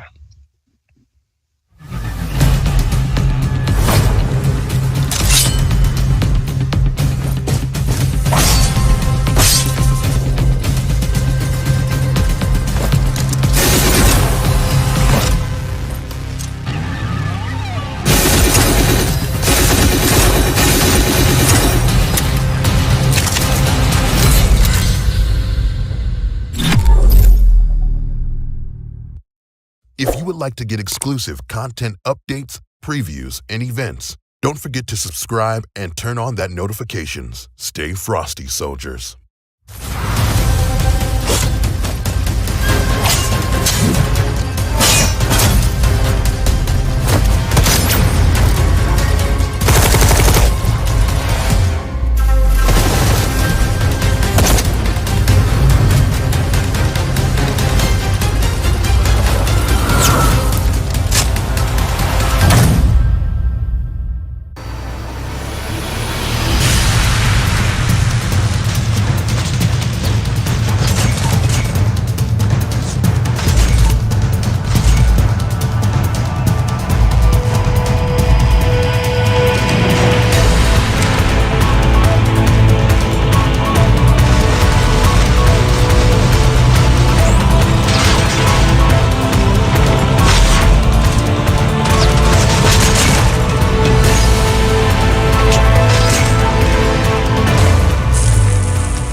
And welcome back, guys. We are now back for another set of games that will be happening on the Valkyrie series. I am Neptune the Gentleman Garcia. Together with me is Cuckoo TV, and we are now set to watch or to see the third match that will be happening on this series, and hopefully you were able to get that quick break, guys, those quick snacks, because that comment of Cuckoo earlier about what NXBot was eating made me hungry, and I had a quick bite as well. Well, yeah, most definitely, Neptune. You will be hungry with all of these ladies playing in these games, and right now here's the standings. After the second series we had between Team Velvet and 21 Huntress, and like what we said, Team Velvet now is on number 1 spot. Team Gaijin Invicta on the second spot here. And now we're going to see XDG LXIX versus Team Sukeban. Have you actually researched what Sukeban means? Not really, to be honest. Not that I'm not doing research, guys. It's just that it's just unfamiliar for me. But how about you, Cuckoo? Well, I've actually Googled it, Neptune, and what Google said, Sukeban means a delinquent girl or boss girl in Japanese. But I'm not sure why it's Sukeban. I mean, they're from Malaysia, so maybe they are fans of a girl boss in Japan, you know what I mean? So maybe that's the history of their team name. But we're gonna try to check it out if we can, ask the players like specifically why they had it Sukeban. But for Team XDG LXIX, they're currently now on third place, and might be that they will be able to get the number 1 spot after this. And we see now the lineup. We have Afea, Afro, Venice, Consta, Sika, and Yaki. And these are the girls who were dominating The way you're seeing day 1 and day 3, they went in on all 3 zeros. Will they be able to do a repeat of them against the team Sukeban? And well, I'm not really. You mentioned about the meaning of Sukeban. I'm thinking they might not be delinquent at all. It's just that they have great control. And that is the team that we're going to see right now. We have Azuri, Moana, Meow, Sharon, Harley, and Caxon in here. And well, it has been pointed out from the past 2 days, Caxon is in there giving the L for the rest of the teams. Hopefully, we'll see if that will be true. And if these bossy girls, as you mentioned from the definition of their names, will come through. Now, let's see. Who are the head-to-head MVPs in here? It is Afia in there going against Azuri. And if you look at the stats, Cuckoo, I think it's average kills and assist is more on to the side of Sukeban. What do you think? Yeah, it's actually for Azuri was a better stat line here when it comes to average kills, average death, and average assist. But again, this is not an individual play. This is a team play, Neptune. So I think when it comes to team play, based on the scorecard or based on the standings itself, XDG LXIX has a better team right now. But this is day number 3. So this is the time for Team Sukeban to actually get in the way and maybe win some games. And now going in to the maps and mode, to the bands and to the maps here, we have Team Sukeban winning the coin toss. Yeah, indeed. And hopefully they've researched enough to find a way to, well, at least diminish the advantage of XDG LXIX against their team. So firing range and crossfire has been banned. Now the question is, where will they be fighting? It is raid in here for the pick of Sukeban. Now we've seen this in domination, and I believe this is the first time, if I'm not mistaken, this is the first time we're seeing it on hardpoint. Will we see great battles in here by Sukeban to go and take a win against XDG LXIX? And you are correct, Neptune. This is the first time that raid will be played on hardpoint after those 2 days that had come, and also with the 2 series that we just shoutcasted here. And for me, it's an unusual pick for Sukeban from Malaysia for them to be able to beat XDG LXIX. Maybe they have a plan here for map number 1, but on map number 2, we have firing range and crossfire being banned. Let's wait on for the map. Oh, it's going to be a Tunisia map here. Yeah, interesting. I mean, so far, XDG LXIX has been choosing or playing Search and Destroy in Tunisia, and so far they have been successful. The question is, how will Sukeban respond to those tactics? Will they be able to read out their movement, their rotations on this game against XDG LXIX, or will this be another win for their team? Because the way I'm looking at it from previous matches, XDG LXIX is very confident on this map. Yes, and you are actually correct indeed with that map number 2 choice. They played Tunisia for the 2 days that already had passed here, and now another raid map for domination here being picked by Sukeban, and maybe Neptune that they had all raid maps in their practices, so maybe they have a plan here against Team XDG LXIX. And I think XDG LXIX haven't played also in raid, so that's one of the scouting that you can actually do with these teams. I mean, you would have to check all these live streams or these replays that you had on day 1, on day 2, And if you see that they haven't played in that map, maybe that's one map that they don't want, or maybe that's one of their weaknesses. So again, it's going to be an interesting matchup here. We know for a fact that Team Sukeban right now is on the bottom half of the standings. But again, this is just day number 3, and we are starting now. Hardpoint on raid. XDG LXIX against Team Sukeban. Go ahead, Neptune. It's too close. Fight And harder. here we go. So the hard point has been determined. It is out in the open. The question is, will they be able to hold it out on all sides? And there you go. We have the hard point already taken by XDG LXIX, but the kills is coming from the team of Sukeban. Now, they were able to go in and take over this hard point. But the problem here, Goku, is just it's out in the open.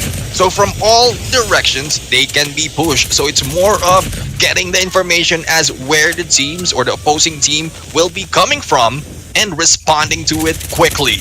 And here we go. I think Sukeban has... Yes, I think you mentioned it right earlier. I think they read this quickly, and I think they have a huge understanding of how raid map works, and this is why they chose this map, because right now they are leading 20 points on this game, Cuckoo. Right, and you know what? Half of the time in that first hard point, they were engaged with Team XDG LXIX. XDG trying to capture that hard point, but again, like what you said, Team Sukeban, I think they know this map really well. On the second hard point, though, we have XDG LXIX Apia able to actually take out one of the players. Venice will be taken out as well. Harley trying to push in, but no. Team XDG says, we got this. Yeah, the way I'm looking at it earlier, they're out in the open. There are no covers. XDG LXIX, I'm sorry about that, LXIX is being dominated, but right now we're seeing a few points wherein Sukeban might be able to go in, and LXIX is holding their ground in here, and right now they're leading this match. Now, another hard point will be triggered in a few seconds. Will they be able to do the same? As we can see, we have Sukeban right now on the move, and LXIX also on the comeback in here, trying to go in for the rush. And I thought that was a really good gatekeep there by Team Sukeban. However, they got killed by all 4 or 5 players coming from XDG, and right now XDG trying to push into this garage area, and right now Yaki still alive here, able to actually secure for a little bit of seconds there, but she will be taken out here. Sukeban has the Sparrow, will be able to defeat that last player in there, and they will be able to take over this hard point. But still, it is going to be XDG LXIX still fighting back. Neptune. Althea in there for a triple kill on that Sparrow. A little too deadly right now for Sukeban. 60-44 in the scoreboard right here. And with a few seconds remaining, I think it's quite okay for XDG LXIX to hang back a little bit and not go straight into the hard point. Because so far, if the hard point is out in the in the open, they have a disadvantage, and right now they are moving into the basketball court where Sukeban is already in there. So they're just they're trying to lay it low. They don't want to rush in that quickly because they have experience right now from P1. So what do you think, Cuckoo? Well, right now I think it is really close for either of the teams, and the score is really that close, 66-72. Team Sukeban is just really fighting this XDG LXIX team like a boss right now, like what the team name says. And right now, they're trying to fight off in this basketball court here, Neptune. And I think it's still an even playing field here. I'm not sure who's gonna win.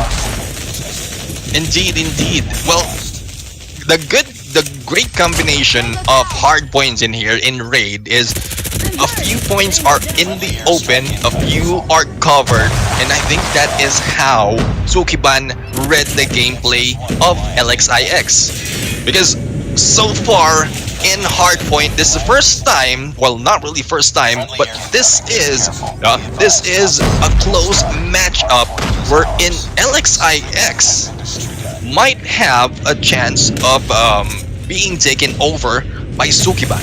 But that is just me. I'm just reading the way it's shown. Now, earlier the basketball court is in the open. The next hardpoint is in the open as well. Will this be the take back? Will this be the win for Sukeban on this match? Or will XDG LXIX be able to come back and dominate this game? Look, Harley right now with the XS1 Goliath trying to push in, able to take control of this hard point right now, and they're now in the lead. Neptune just using this really well. There is also on the other side an XS1 Goliath for Team XDG LXIX, but looks like they're gonna move on to this next hard point already. Yeah, I mean, as we move along at the later part of this stage, the score streaks are coming out, so this might be an advantage for LXIX to come back in here and get those hard points. But back into the open, we have a Sika in here with the Goliath. We have a bunch of teams from, members from Sukeban here just rushing along, and the way I'm looking at it, Sika is not moving in as strong as possible. Just holding their ground. It is possible that they have already known it is their weak spot to be out in the open, and Sukeban will be going in for this push. But the scores right now is going in favor of LXIX, and it's getting close to the finishing spot with only 14 seconds remaining on the clock before they go into one of the favorite spot where LXIX was able to go in for the comeback. Will this be a win of LXIX, or will Sukeban be taking this back from them? And look at Team Sukeban. They have two XS1 Goliaths right now. They are in this hard point, but Team XDG LXIX still fighting back. We have here Shark with the XS1 Goliath. They need to make sure that they secure this hard point, or else XDG LXIX will win this game. All they need to do now is just full on lockdown here in this hard point. But look at now Sika trying to push in. But look at Shark with the XS1 Goliath. Another kill for her. But now looks like 28 seconds left to go. I think the scores will not be enough. I think it's going to be enough, right, Neptune? Well, it won't be enough for 20 seconds to be able. Yeah, but it's really close for both sides. So the question is, will LXIX be able to get the next hard point better and faster? Oh, 5 seconds with only 3 points remaining. Will this be it? And there you go. I saw that coming, Neptune. Team Sukeban had enough time for them to be able to get that win against XDG LXIX, and it is just a matter of time that they win. Ooh. There's a few more seconds left. Maybe if XDG challenged that final seconds, maybe the final 10 seconds, maybe they have a chance. But with those two XS1 Goliaths that they had in that hard point, they were able to secure that game. And look at the post-game breakdown here, Neptune. Yes, indeed. And the way I'm looking at it, there's, I think, one of the members from LXIX has been disconnected from this fight. That is a probable reason why they were in there. Wasn't able to come back on this match. Now, it just so happened, not quite sure if I'm correct, but out in the open, XDG LXIX is getting weak. And I think that is how Sukeban was able to take a read on that fight. Because when they went in onto the covered area, LXIX earlier released VTOLs, but I don't think anyone is being taken that that quickly with those vetols. Right, and you know what? Losing one player there as well took a really a big damage for Team XDG LXIX. So unfortunately for them, they lost. I think that was Yaki from XDG LXIX who actually got disconnected. And again, a 4v5 situation, numbers advantage still wins. And that might be another factor here coming into that game. But we're going to be moving on to the Tunisia Search and Destroy map, which is again won already twice in the history books here of Valkyrie series by XDG LXIX. And I hope that one of their players won't get disconnected this time so that it'll be an even matchup for these two teams.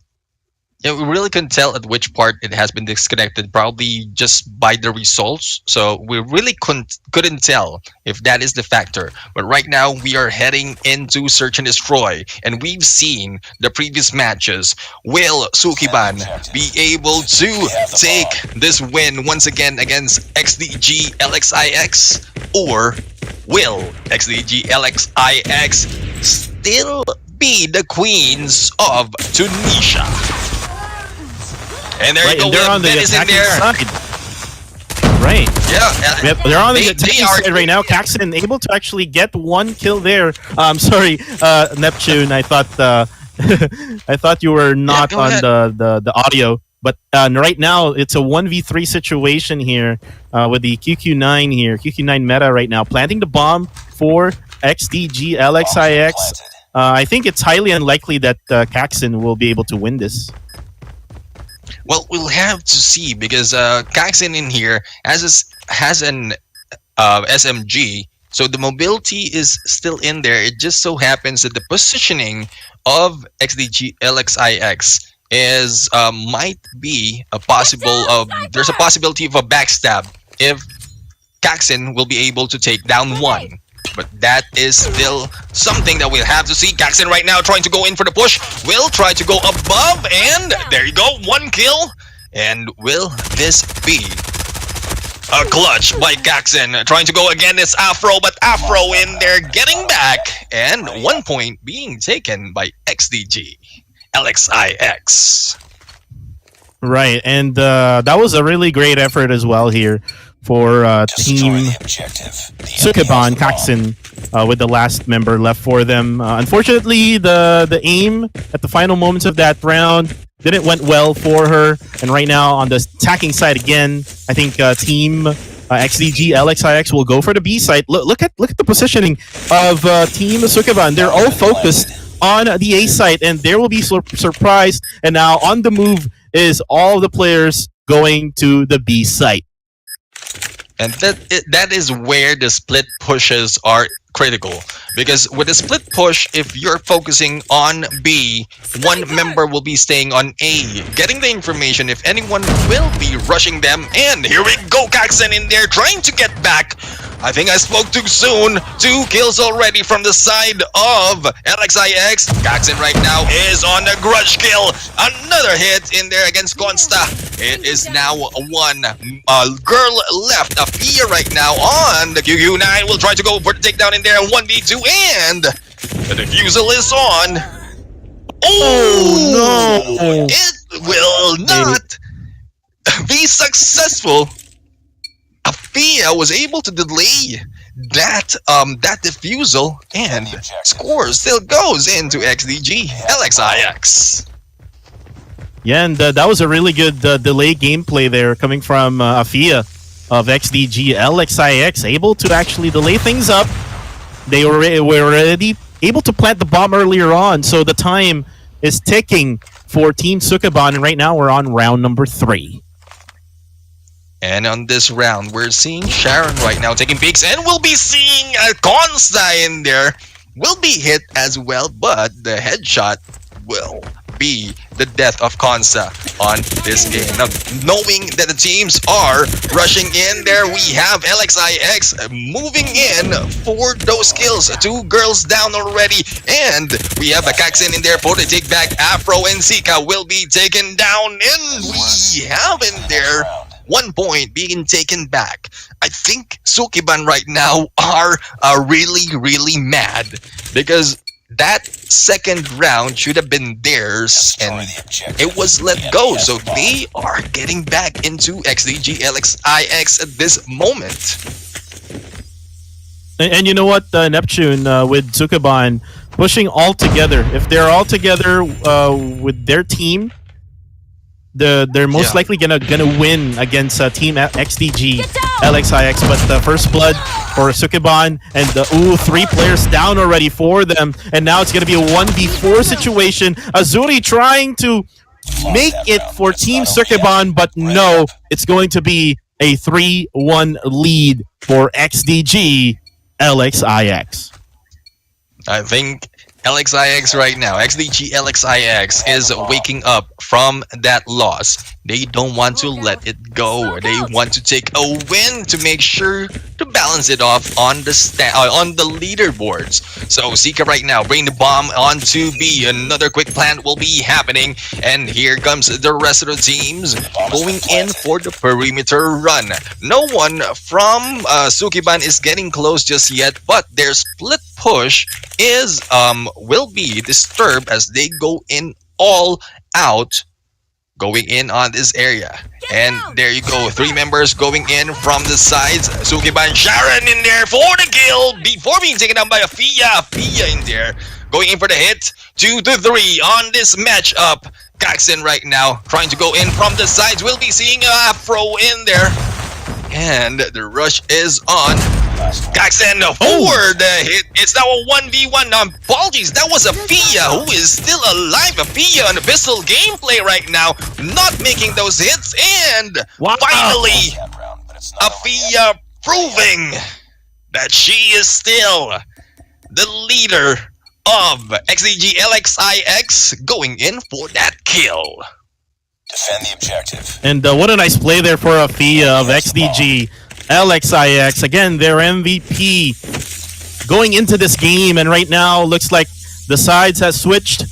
Sukeban is now on the attacking side, and looks like XDG read this really well. The A site is now on their side, but we still have Sukeban trying to think about pushing the A site. Yeah, I mean, knowing XDG LXIX, they are the way I'm looking at it, they're more familiar on the defensive side of this map. So we have 2 here in the winery, but no one is pushing just yet.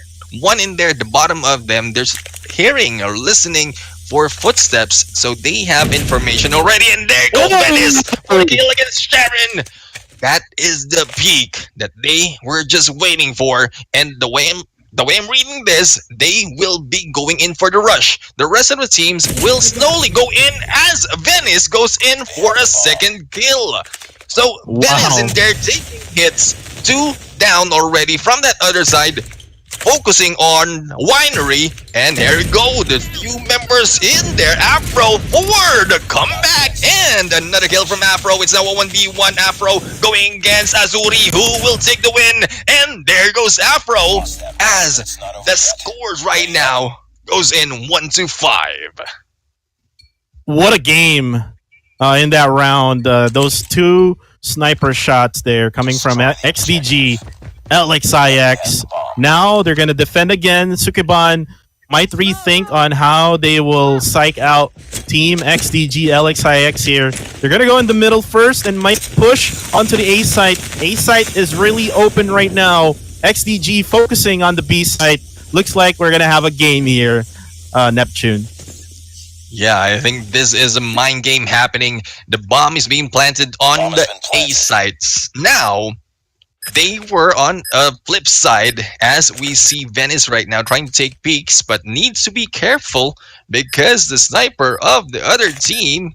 Oh, there's no sniper from the other team of Sukeban.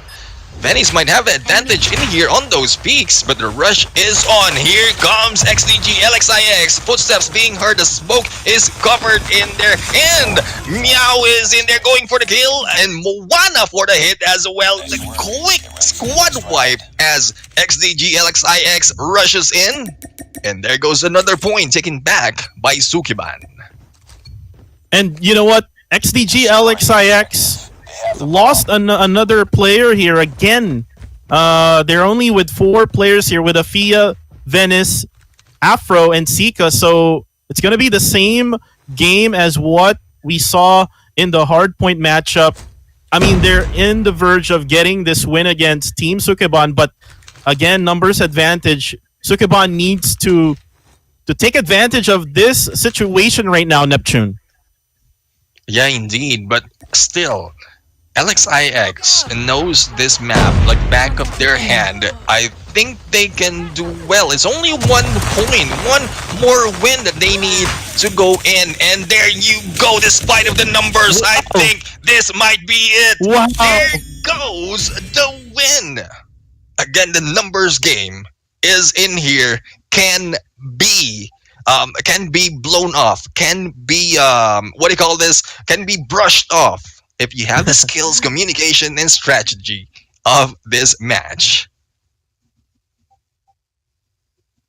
Well, I mean, numbers advantage is still, or is might be still a disadvantage. If I mean, based on the skill set of each team. But right now, post game breakdown for Search and Destroy in Tunisia, we have on the left side Team Sukeban. MVP is Caxon 5, and we have on the other side for XDG LXIX Sika. They both have 9 kills and 6 deaths, but Sika got more assists. On the LXIX side, Afia getting a lot of frags here with 11 kills. So this only means that right now we're now down to a 1-1, an all lead here, or not a lead, but the points is 1-1 for each.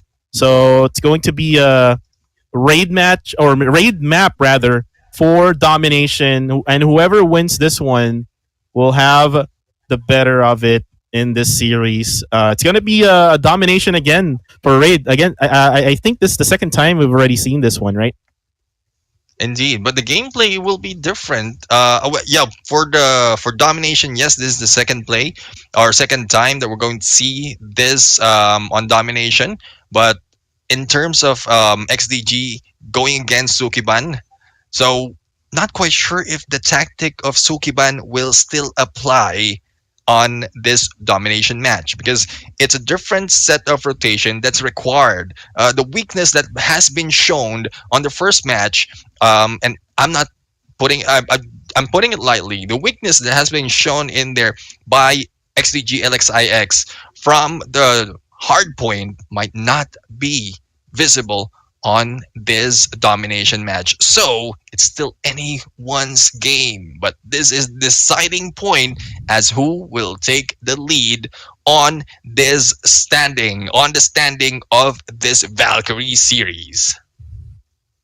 Well, for this one, Neptune, based on my observation here, for the hardpoint matchup, it's just that they only had 4 players left for XDG LXIX. That's probably why they got defeated there.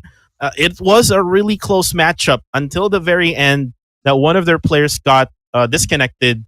It actually happened again on the Search and Destroy, but they already got the 5 points in the bag, so they only needed 1. And with that clutch play, with a 4v5 situation, they were able to win it. So now, going into this domination round, with map number 3 here for both teams, especially for LXIX, they need to make sure that that one player won't get disconnected, because it is really important for you to have all 5 players in this matchup. Indeed, indeed. And here you go. The game is beginning. And I'm seeing kills in there left and right coming from Sukeban, but 2 points only captured. Bravo, a little hesitant in there from the side of Sukeban as it's out in the open. But here goes Zika going in for the double kill before being killed by Sharon in there. And there you go. Harley right now going in for the peak, making sure that their teammates are covered in there. Bravo will not be taken. Harley is in there on the lookout, will be shot at, but will not be taken down that quickly, Cuckoo. Right, and the Bravo site, really hard to actually capture here, especially in this type of map. There's so much open areas for you to actually go through and be able to find those enemies that you have. So right now, it is still an even playing field for both teams. Whoever gets that Bravo, which is we do see that team XDG LXIX is trying to really get it. Sukeban not really trying, but we see now Meow pushing in, able to actually drop out one of the players of LXIX. Another one for Meowchi, and Meowchi just killing them off and will be able to get killed as well. And there you go. And I thought Althea in there will not be taken down out of that window, because this position right now, where Caxton is a good hold point. So this is their chance to go in for the push for the side of Sukeban. But here we go. 2 points already. Now from the side of LXIX, scores right now will start to rush in from their side. The question is, will Sukeban knows this map so well that they'll be able to come back, or will it be LXIX who will dominate these points and take this win on this game? Right, and once XDG able to actually take Bravo site, they are on the push onto the B site. I think team Sukeban needs to actually try to go to that other site that they have. They have the Charlie site. They're focusing more on the Bravo site here for XDG. 4 players right over there. So I think on the map here we see Sukeban trying to push. I think 2 players pushing at that Charlie, but still not able to get done here for this situation as team LXIX, Afia able to secure again that area. Well, I think they heard you, but this time LXIX is going in for the rush on the other side. So that is a critical point in there. You don't just let go of a point that you've already captured, because at some point the opposite team will be rushing in there, and without that information they might be able to get ahead on capturing or dominating those points, as what we're seeing right now. It is the teams are now going into reverse. We have a Charlie in there almost being taken down by Sukeban, but there you go. The switch is on. They are going on the other side. Bravo is still on the side of XDG LXIX as the game runs over 75-50 on the first half. And it's a good thing LXIX right now of XDG still has the lead on this game. Well, I mean, this is the pick of Team Sukeban, so they better be better on this matchup that we have right now. I think they need to be more aggressive here in the second half. Might get the Bravo site earlier on, but Afia is just fragging out, pushing in. Oh, triple kill for Afia. Woo! Almost getting that 4th kill, but Consta will be there to take that other kill. And now they're trying to get Bravo site now. Looks like Consta dropping the trophy system right over there. Looks like they will try to get this Bravo site now. Now, the most exciting part of domination is this second half, because this is where all score streak will be available. And the way I'm looking at, we have Sukeban in there who went in for the rush on Alpha and Charlie, and Bravo right now not yet being taken by XDG LXIX. I think it's being taken back by Sukeban right now, and this might cost them a few points from this game. Afia right there ensuring that Bravo is still on their side, and the rest of the teams are going in for the backup. We have the cluster strike in there being rained down against LXIX, but here we go. We have Alpha in here being taken, and 2 points has been captured by XDG once again. Yeah, it's just back and forth here. Neptune for either of the teams. Team Sukeban got 2 sites, and now we have XDG LXIX getting Alpha and Bravo. And Team Sukeban right now, I think they're planning on to get the Bravo site, but is really defended well by XDG LXIX. Indeed, indeed. They are not letting go of that Bravo because that is where, I think that is where they felt they're weak at, so they're making it stronger. The rest of the teams are just flanking and trying to go around, making sure that their Alpha will not be taken, and they're just getting hold of Alpha and Bravo. They're not, though I'm seeing it, they're not aiming for a triple cap. They just want to end this with 2 on their side. And here comes Sika with a strong hold on Alpha. No one gets through. And here comes Venice on a Sparrow trying to clean up Bravo in there, lessening the opportunity for Sukeban to take that point. And here comes the rush. Will that be with destruction of that Goliath be the end of Alpha for the side of XDG? Now, Gaijin in here trying to go in for the rush. Bravo right now will be slowly captured by Sukeban. Not successful though, but I think they're trying their best. Scores right now getting close to that 150 mark. Cuckoo, what do you think? Will this be a win for LXIX, or will Sukeban get back on this game? I think it's going to be a win for XDG LXIX. They have a complete lineup, but unfortunately, I just saw that one of their player got disconnected here. It's going to be a 4v5 again at the very end of the game, but they already got the points that they needed. Now, Bravo and Charlie is with Team Sukeban. They need to get Alpha as soon as possible here, Neptune. Yeah, well, I think that's a little too late because with 2 points remaining, Alpha is still standing tall from the side of XDG LXIX, and this ends it for this match. It is now a win for XDG LXIX, and they maintain their position. Well, not really their position, but they're still on the top of our list. Yes, indeed. And you know what? There were 2 cluster strikes that XDG LXIX actually put on there. It was on the Alpha site. They really protected that Alpha site. And the other one was right nearby the Bravo site. And there was another cluster strike being done by Sukeban just right beside the second cluster strike made by XDG. But now we go into the post-game breakdown. MVP for LXIX is Afro with 18 frags. However, she captured 5 sites there. On the other side, we have Azuri from Team Sukeban. 3 captured sites here for Azuri with 21 kills.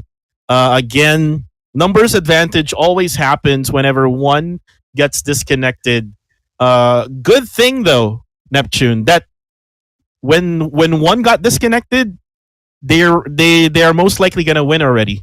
So yeah, again, congratulations for XDG LXIX. It was a little bit too late for Sukeban in there, despite of taking the lead on the numbers games. Just because 1 point has been guarded so strongly by XDG LXIX, and despite of how many members are in there, as long as they have 1 teams with 10 points remaining into the game, I think they will still be able to win that. So there you go. We have a 1-2 on this matchup for Sukeban going against XDG LXIX, and these are the highlight. So this is where we're going to see out in the open. XDG is a little bit weak on the hard point, but when they got the cover, that's when they came back on this match. It's only in the latter part that they were able to get an opening that they dominated, but a little bit too late, as Sukeban was able to take that win on hard point. Yes, indeed. And again, like what we said earlier, the disconnection of the one player of Team LXIX, and specifically it is Consta actually. So I'm sorry if I mentioned a different name earlier on. So Consta disconnecting 3 times in a row actually for first map until the third map. In this matchup here in Hardpoint, this was really a crucial point here for XDG. They lost that round. So supposedly, I think Neptune, it was a 3-0, I think, instead of a 2-1.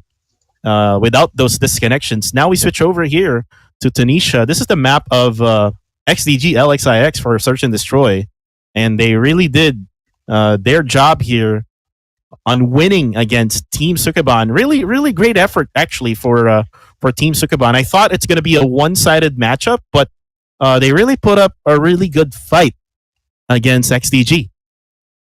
Yeah, I mean, there are some points in there wherein Sukeban just surprised XDG LXIX on some push. That's how they got those points. However, since the familiarity of this map from the side of LXIX, I think that is their advantage. And if they have more chances to go on Search and Destroy, I think we'll see more of Tunisia from this team. And you know what? With this win that they got, 2 wins and 1 lose for Team XDG, this only means that they're tied with Team Velvet, right? Yep. Right, Neptune? Yeah, so Yep, if that is the tied. case, so they're now tied in that leaderboard. So it's going to be interesting what will happen tomorrow, but we're not yet done for this night's matchups. We still have one more game, which is going to be an all-Filipino series. And right now we see here at the very start of the domination round, it is a close fight for both of the teams. It's just that nobody was taking that Bravo site here until XDG pushed really good and they were able to take it. But it is back and forth between these two ladies teams. I think it's the hesitation of XDG LXIX that kept them from getting in those scores. And here we go. Afia right now from XDG LXIX taking the MVP for this matchup. An average kill of 16 in there and average assist of 7. Now, earlier, it's not that much an average score, but still 16 kills averaging from this round. Afia is on fire. Yes, indeed. He's on fire. Like right now here in the Philippines, it's really, really hot. And right now, Neptune with Afia able to get that MVP, you can actually vote for her for the Valkyrie Honor Award. Again, that's the MVP award here for the Valkyrie series. Don't forget to put those hashtags, hashtag Valkyrie Afia, or you can put in also Valkyrie, hashtag Valkyrie Neptune, right? I'm just kidding. Kidding. I mean, well, you can put it in there, but it won't count. It won't bring us in there as MVP right now. And you mentioned about the heat. You mentioned about how it feels like in here. That is why I lost a coat on this game. So, because I know there will be heated battle. I know there will be heated teams in here. But because of the heat, we need to cool off. And once again, we're going to go in for the break. So another 3 minutes for all of us to enjoy that break and bring in those hashtags. Don't forget, hashtag Valkyrie team or player name. Put in the comment section and we'll see you after 3 minutes.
moves. Just look around you. They are everywhere. They operate from the shadows, right under your noses. You have absolutely no idea what you're up against.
Good evening, everybody. Welcome back here to Garena's Call of Duty Mobile Valkyrie series. My name is Kuku TV, and I have here on my left side, we have the Neptune, the Gentleman Gaming for our casters. We have here the last series here left. We saw all of the 6 other ladies' teams now played, and again, the last team or the last series will be an all Philippines team matchup against NU Genesis, and then we have Team AIM Artemis. And Yeah, there you indeed. go. The schedule for day number 3. We have Gaijin Invicta winning over Team Eve, Velvet winning over Team 21 Huntress, and then on the other side, this is the only matchup wherein we didn't see the donut, XDG LXIX. With the 2-1 against Team Sukeban. So now, Neptune, we got all of these 6 teams done. We're now with AIM Artemis and NU Genesis. Who's your pick for this one? Well, here I've seen AIM Artemis fought off against day number 1 and day number 2. So I am giving their or my vote for them. As we see the teams in here, we have Mamuji, Azri, Scarlet, Iza, Kimi, and Sammy in here representing AIM Artemis. They've shown great gameplays in there. It's not just beauty, but there's also tactics and brains in there on their gameplay. So for this game, I'm rooting for them. Wow. So that is a good pick for you. AIM Artemis, again from the Philippines. We have all these ladies all set here against Team NU Genesis. And I've mentioned earlier, NU Genesis, I think Flacco, if I'm not mistaken. Yep, Flacco, right there in the middle. And we have Ella, Bien, Jella, and then we also have Jewel on the backside of the screens. And right now, NU Genesis currently right there in the middle in the standings. You know what I mean? So Yep. these 2 teams right there in the middle. So whoever wins in this series, whoever gets the most win will actually go up. The other team will go down.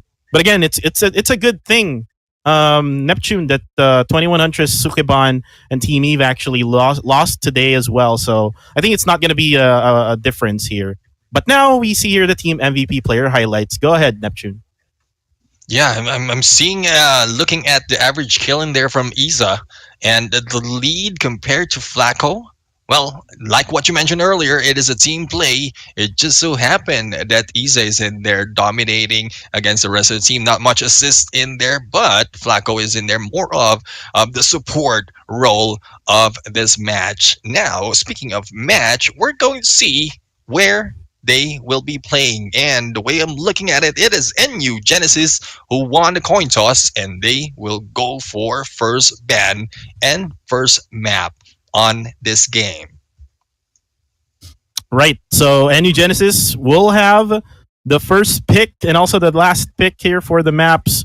and Artemis, AIM Artemis here for the map number 2. I'm kind of interested on what will be their picks here or their bans based on their history. NU Genesis was who actually battled against Team Velvet on the first day, and they actually all played in firing range, and that's why we keep on saying that Team Velvet's map rather is firing range. On the other hand, we have for Team Artemis, but no, we have here the first pick already. We have standoff. Yeah, I think after the battle on day 1 from NU Genesis, they got sick of firing range, so they banned that quickly. And they chose standoff probably for a different view, or like what we keep mentioning, familiarity of this match. Because so far, standoff is a good play for hardpoint, and right now we have in here the picks and are the bans for Search and Destroy. Tunisia has been banned. Summit has been banned. It will be interesting as to where they will be playing and firing range it is. I think it is. I think AIM Artemis is getting it back to NU Genesis that you don't want it on hardpoint. We'll bring it to you on Search and Destroy. And you know what, Neptune? I looked at the stats here from day 1 and day 2. So NU Genesis played 3 firing range, and then on day 2 they played another firing range in hardpoint. So they have so many firing range already, and this is a good pick by AIM Artemis. And now on the last pick, NU Genesis picks Summit for domination. I'm kind of excited about this. I mean, a lot of teams from the PH Championship 2021 picks the Summit map, so I'm kind of excited about this. I mean, it is a good map indeed, but we'll have to see. We'll have to see how this play off. One thing I'm pretty sure, NU Genesis really hates firing range judging from there, and it's more of a tic-tac-toe the way I'm seeing it. Second pick, it is AIM Artemis, who don't want to go onto Summit, so there goes NU Genesis taking Summit for domination. So it's really interesting. These ladies are really competitive, not only onto the game, but also on the bans and picks. And here we go. The start off of this match. We have in here hardpoint 3 seconds before it's activated. Who will take it first? And there you go. The first blood will be taken in there or given in there by NU Genesis. And they are going in for the first. The points right now will be raking if AIM Artemis will not be able to take it back. But the way I'm looking at it, they are rushing in there with only a few members left on the hard point, and that is a quick takeover on this B1, Cuckoo. Right, yes indeed. And right now we have actually got taken back by NU Genesis. AIM Artemis already got it, but again, we see here NU Genesis just showing them who's the better team in this hardpoint matchup. And the Hoteliers hardpoint now down to just 10 seconds left. I think NU Genesis is now going on to the next one, but Isa will go for the backside, but no, she will be dropped here by Team NU Genesis. Yeah, when you look at the movement of NU Genesis in there, they all went together. So AIM Artemis went in for the flank, and some of them tried to block them off. This is why AIM Artemis has this second hardpoint, because they went in for the split, making sure that the perimeter are covered, no one goes in from the other side, and they have all sides secured with these ladies in here. Right, and AIM Artemis right now just doing their job really well, just trying to secure this one. Already halfway through this hard point, I think they will have this hard point altogether. Team NU Genesis won't have this hard point anymore, but Ella will try to push in with a QQ9, but no, I think that's going to be it for NU Genesis for this hard point. They need to plan out for the next one as we now move in. 10 seconds left for Team AIM Artemis here. Yeah, well, it's a little bit too late for thinking because AIM Artemis already have that position, and I think the rest of the teams are going in for the block off. So getting there, getting in those key points right now. And Genesis has this second floor of this house. They have all windows covered, making sure that no one goes in. And there you go. As soon as they went in and Genesis went in, they just jumped out of the windows, cleared off that roof, and get back to get this points. 34 seconds on this hard point. Kimi right now doing some damage on the war machine and will try to clear off, but still unsuccessful as the rest of the teams keep rushing in, and Genesis still has a hold of this hard point. Yeah, and looks like AIM Artemis trying to get in still with 14 seconds to go left here in the clock. Looks like AIM Artemis has now, or might be trying to go to that next hard point here with 4 seconds left. I think NU Genesis will actually be able to take this one. Well, yes, indeed. Is possible. Yeah, it is possible that they can rush in here as Ella is just waiting, but the rest of the teams are just hanging back. And this is where coordination happens. So as you can see, no one is going in just yet onto the hard point from the side of AIM Artemis. It's just that they're waiting for their chance for the push. And there goes Jewel for the Sparrow kill and scores, balancing it off from the side of NU Genesis. So they got the momentum, they got the hold of where AIM Artemis are going, and they are taking advantage of that and dominating those points, those key positions, and right now they are on the lead.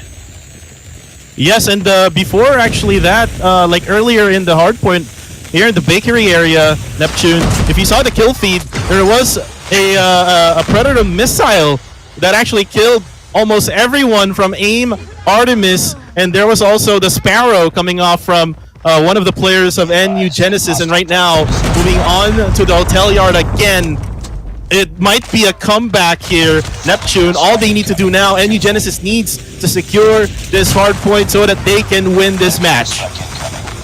Yes, indeed, but we have in there score streaks being thrown at everyone. Clusters are being thrown in there just to make sure it is cleared. And if you look at the minimap, there are a little bit of shortage in near the hard point from the side of NU Genesis. It's more of AIM Artemis in there going in for the rush. Now, that might be bad from the side of NU Genesis because with 25 seconds, that's enough time to go in for the comeback or for the catch up on the scores. So all they have to do is not really clump up because, like what you mentioned earlier, the missiles might be taking them one or all at the same time. And they just need to get better position. And here we go. AIM Artemis right now trying to come back on the scores. And they are rushing in on this next hard point, Cuckoo. Yes, and you know what? During that previous hard point in Hotel Yard, NU Genesis actually put on a cluster strike, taking off time for Team AIM Artemis to actually capture that and putting up points into their team. And right now, they're battling in this next hard point right now. Whoever gets this one will get the better chance of winning this game. And right now, AIM Artemis has the chance. Bien able to take out Azri. Oh my goodness, it is going to be a close battle here, Neptune. Yes, indeed, another close fight, and we're here just waiting as who will dominate. We really can't tell out of the performance of the team because both teams are performing well. They have a hold of the hard point, they secure it, they defend it, but the attackers as well do their job. With 10 seconds remaining in here and AIM Artemis on the lead, will this be enough? Again, it's getting close. 2 seconds in there, but they let it go. They want to go to the next hard point to be able to find out which of these teams are better. And here we go, the rain of fire coming from the side of AIM Artemis and NU Genesis Ella right now securing this area with The Goliath versus Goliath right now on this hard Timmy point. versus Who Ella. will Which take Goliath the will win? And it's going to be AIM Artemis who actually will take that hard point. And now that was a really great chance for NU Genesis to actually win it, but no. What a gameplay there coming from those two teams. Comeback after comeback, Neptune. You don't know who actually will win it. And now we see who it is. AIM Artemis again with a really good last moment there. Goliath versus Goliath. Wow. Yeah, I mean, that was close quarter. That's not out in the open. They are in the same room. It's like boxing match in there. A Goliath going against a Goliath. Only the two of them are in there. It just so happens that AIM Artemis was able to kill off the other one. I think one of the Goliath from NU Genesis has been hit by the FHJ. That's why she tried to go back and eliminate the attacking member. And AIM Artemis is in there, who went in for the win. Kimmy in there. I think it's the capture time that led it to her being the MVP in here. So Kimmy in there, 1 minute, staying into the hard point, 16 kills, but the rest of the teams doing their job as the support, 20, 18 kills in there. What a great coordination from the side of AIM Artemis. Right, and you saw there the breakdown. The two MVPs for the either sides were the two Goliaths that we saw at the very end of that round in that map, which is in standoff. Again, kudos to both teams. What a great matchup there. And now we're gonna move on to Search and Destroy, and we're gonna be back in firing range. So it is a firing range night today, Neptune, right? So many firing range today. Yeah, I mean, it is a favorite, not just by the randomizer in-game, because I played so much in there as well, but the positions itself. You find good positions on that area and weak positions as well. So it's an easy read for teams because of the open areas. You know which ones are going in for A and B at that point with just a few peaks, and this is a good map for Search and Destroy. Now, if we look at the split right now, it is a 1-1-3, and ooh, Bien in there dying out, and the first blood in there. Not quite sure what happened, but I think the rest of the teams will be rushing as the bomb is being planted in here by AIM Artemis. Sammy in there on the plant. Azri in there or kill. And will this be another one? Azri in there, quick snipe and hit. As soon as you see that shadow, that head, you go in for the push. And there you go, Azri in there, almost going for the kill as well, missing 2 shots. And 2 members from NU Genesis has already been taken down. Will this be a third? And there you go, Aiza in there, going in for the 3rd kill, but we have Azri, another hit against Jello, and the finishing hit by Muji in there. Very quick game in favor of AIM Artemis. And what a way to start off that Search and Destroy round, as Isa able to actually get those snipe kills. And right now we're down to round number 2 here for Search and Destroy. Looks like it's going to be the same plan here for AIM Artemis. Sammy has the bomb. Bien is just waiting here, but she wasn't able to actually get those kills. Oh no. Yeah, I mean, that's such a waste if you point, aim, shoot, and not kill. Especially on this game wherein there are no respawn. Now, Ella right now is in here taking peeks, making sure, or trying to wait if someone will peek out once again.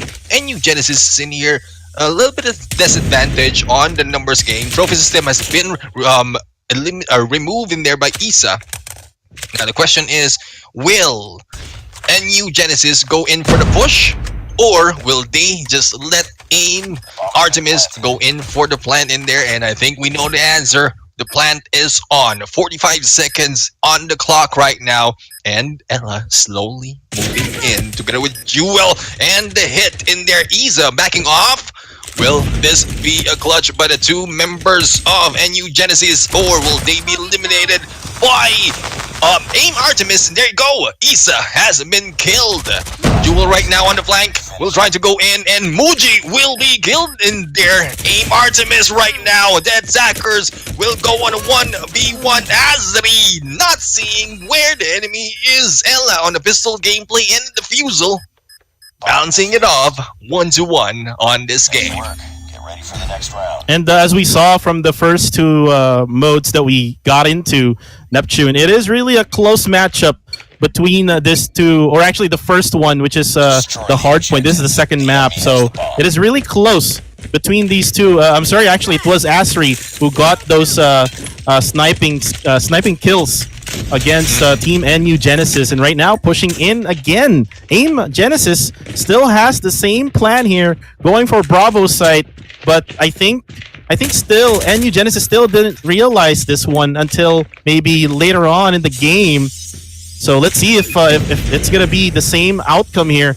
as the bomb is now being planted by Sammy. Let's see if Asri can kill enemies here with her sniper. Yeah, I mean, when we look at teams, earlier we were seeing favorable matchup. Right now we're seeing a balanced team as they go in back and forth on the points, and there you go, back and forth on the kills as well. Unfortunately, Muji in there was able to go in against Flacco, and Jewel will scale by Sammy. With only Ella left, will be eliminated by Sammy in there. Scores right now is 1-2. So going back to the point earlier, these teams, the way I'm looking at it, NU Genesis and Aim Artemis are well balanced. They go in back and forth regardless whether it's hard point, search and destroy, and whatever matchup they go into. We'll have to find out later for domination, but that is how we're seeing it. Here comes Sammy right now going for the push, but will be taken down by Jewel. Jewel in there doing some damage. Gimme in there almost for the hit, but we have a 3-on-3 right here. Ella seeing those shots will try to take a guess and a wall bang, but will not connect. Will NU Genesis be able to get back 1 point in here to balance it off, or will this be a 1v3 by Aim Artemis, Cuckoo? And you know what? The bomb actually got picked up, and now Aim is now going for that plant at A site. This is going to be a different type of strategy for Aim Genesis. 3v3 situation. Asri going for that sniping shot is again able to, I think she was actually hit there by NU Genesis. Let's see, 30 seconds left to go in the clock here. Now pushing in from behind. NU Genesis right now able to take out Isa, and now 2 players standing here for Aim. We still have Muji and Asri. I think they're going to be pushed here now in the White Warehouse. They will be able to defuse the bomb as well. Oh, nice shots there from Asri. Another one from Asri here. Neptune, will she be able to actually get this? The one thing about this is they didn't go in for the defusal, but there you go. The distraction tactic in there made the win for Aim Artemis. NU Genesis in there was ready to defuse. One was getting hit. They don't need to back off and cut the defusal. They might have won that game. So it's probably communication, or probably they just panicked. But hopefully it don't happen, because they are doing great job. That might have been a 2-on-2. And as we see, we have one member of NU Genesis in here. The White Warehouse will go for the kill. Jewel taking down Gimme in there and backing off, knowing that the position has been made. Muji in there going in for the revenge. And it is now a 4-on-4. Ella right now on a sniper. Will it be a little too close in there? Will try to take hits, but will not connect. Ella will still try again. And Sammy in there going in for the kill. Ooh, 2-1, a 1v1 right now. Sammy and Bien. Bien in there. Oh, sneaking around. Will be going in for the backstab is Sammy. Ready up. Another miss from the side of NU Genesis. 4-1 as we switch sides, Cuckoo. And this will actually show us, Neptune, if Team NU Genesis can actually get wins while they're on the attacking side, they were able to actually get 1 point. While on the defensive side, now they actually lost 1 player already, and I think that is that is due to disconnection. Oh no! Yeah. I mean, a repeat of what happened, that might be a problem, but we'll have to see if NU Genesis will be able to survive this. But this is Search and Destroy, wherein all manpower or girl power in this matter is important. Now, I think this will be a slow push from the side of NU Genesis because they're losing one of their teammates. And what do you think? What can they do in here, Kuku? What they can do here is try to plant the bomb or probably get 2 kills on the side. Oh, there we go. Jella able to actually kill off Issa from AIM Artemis, and looks like Ella right now trying to push the A site here. The bomb is with Flacco. I think Flacco is now going for the plant, but she will be able to get seen by Kimmy. Kimmy not able to actually get the job done with 2 HP left. Now Flacco realizes that, and might be that Flacco will try to go for that plant. Then again, just canceling out that plant, Neptune. Ooh, Gimme in there. And guys, that was so surprising for Gimme. Gimme being seen. I was thinking Gimme will be fleeing, but was pushed slowly, went in for a double kill. Gimme going in. Will this be a third kill from Gimme right now? And Flacco in there still with the bomb, going against Gimme and Sammy. Gimme will be killed, and no. Sammy for that takedown. 1-5 And right there. And that was nice communication for AIM Artemis. They know already that there's only 1 player standing. That was Flacco. So a push onto the other side where Flacco is not even looking at. That's gonna be hard for you to defend. But again, 4v5 situation still. Again, the disconnection really affected Team NU Genesis. I think I want to take back what I said earlier, because earlier I said that the numbers are important, but when we saw that they were able to take 1, if they take it slow and if they have the time to take it slow, they'll be able to balance it off. It's more on the skills. Once it goes back to the skills of the teams. So way I'm looking at it, NU Genesis in here, even after losing Ella, will be slowly securing this white warehouse. But we have Flacco in there being eliminated with Sammy and Gimme back to back. Bien in there taking out Asri. Bien for the kill against Gimme. This is a 1v2, and I am expecting a clutch in here coming from Bien, but Bien will be killed by Sammy in there. The fusel is on, and this is a win. The match goes to AIM Artemis.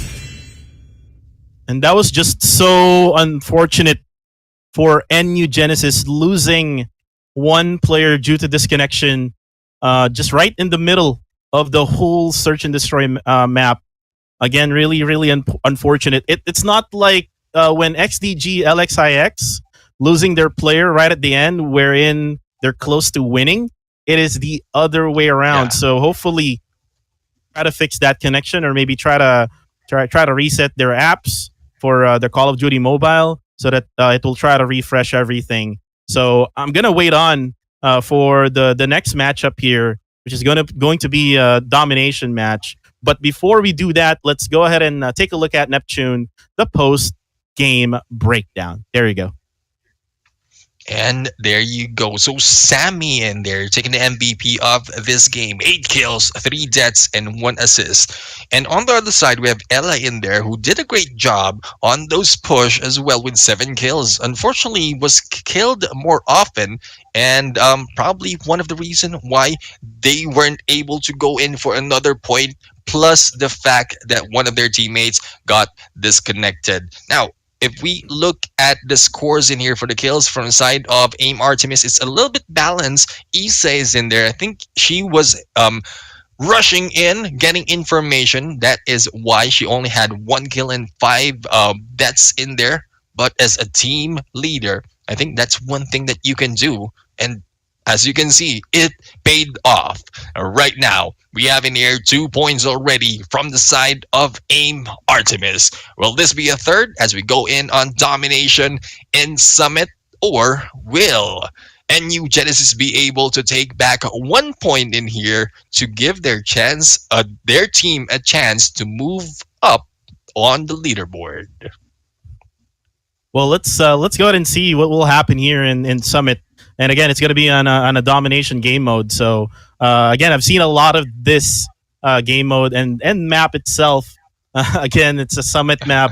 The Filipinos needed the cold ice. You know, I mean, it's really hot from the like in the morning until the afternoon. But right now, it's getting colder and colder as the night goes by. And now we're going to start off with the domination round. This is AIM Artemis against NU Genesis, as the Bravo site will be they will try to capture B site right away for AIM Artemis. And yeah, they're almost halfway through and no one is contesting him. Kimmy in there has a good position, sights on 3 points of this area. And there you go, Kimmy is there after losing some of their teammates, tries to go in with the help of another, goes in for a double capture. Now scores right now will be moving on the sides of AIM Artemis, but the question is, will NU Genesis will be able to control that control room, no pun intended, but and take back B, or will they end? There you go, a triple cap. If I'm not mistaken, no, that's not triple cap. That is a two capture in there. With 3 kills. Yeah, Jello Nice in there, triple kill. man of war. Enemy has it. And right now, Neptune. We have here the Bravo side and Charlie side. Now with AIM Artemis on to the other side, NU Genesis able to capture Alpha side, but looks like AIM Artemis is trying to go for that triple cap. Will we see it, Neptune? Will someone try to reject or deny this? No, they will not deny this, but Charlie will be taken here by Flacco. Flacco realizes that there's going to be enemies coming in, but no, they will get Charlie indeed. yeah, I mean, that they letting go of Alpha in there is not really a good situation because there was a delay before they captured Charlie, and right now scores are going in favor of AIM Artemis. It's almost half of NU Genesis right now, and the score streaks has been released. Kimmy right here with the War Machine will be backstabbed by Jella, and Moody in there taking down Jewel. Bravo is still the target from both teams. Now the question is, who will take control? Who will take over of Bravo? It is not in the open, so it's easy to cover and secure, and that is the most most critical part of this mode. Who takes the middle part of the map? Cuckoo. Yeah, yes indeed. This is the control room. Whoever controls the control room, like what you said, will have a big chance here of winning this domination round, as still AIM Artemis still able to take control of it. Still we have NU Genesis having a hard time trying to capture that Bravo site.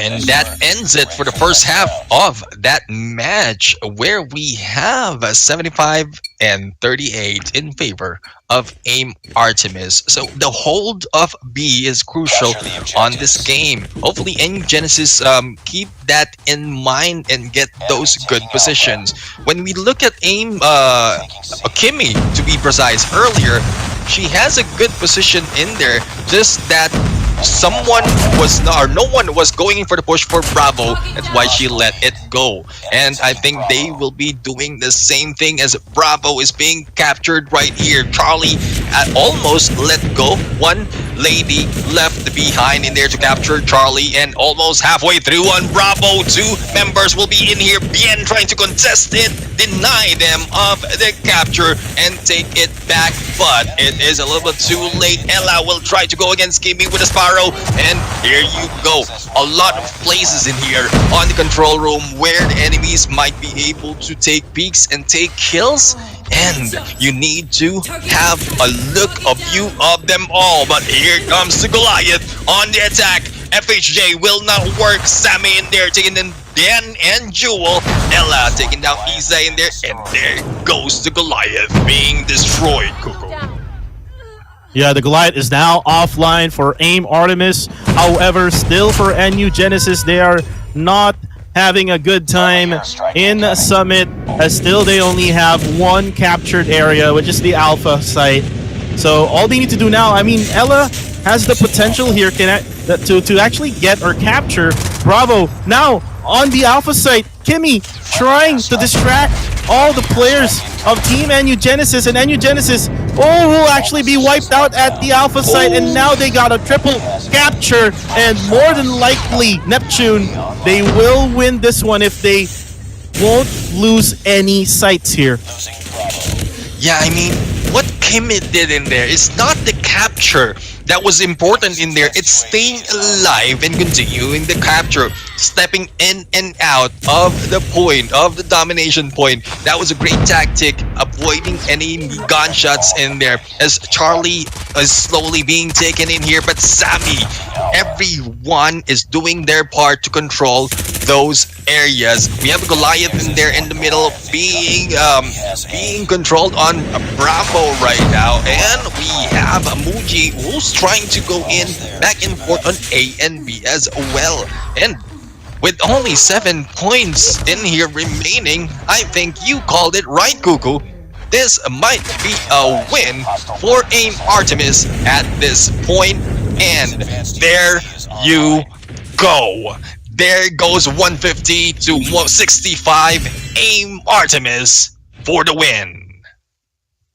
And what a way to end that series and to end this night. Neptune, AIM Artemis able to take out NU Genesis. However, there was a disconnection that happened on map number 2, so that was so unfortunate for NU Genesis. I mean, they might have a chance of getting that win over AIM Artemis, right? But again, they have to be better next time. Maybe try to fix the connection, maybe, or maybe try to do another strategy as well, because I mean, in that search and destroy, they got beaten out by AIM Artemis. Now we see here the post game breakdown. We see here Muji going for that MVP. On to the side of AIM Artemis, NU Genesis side, we have Jewel for that MVP.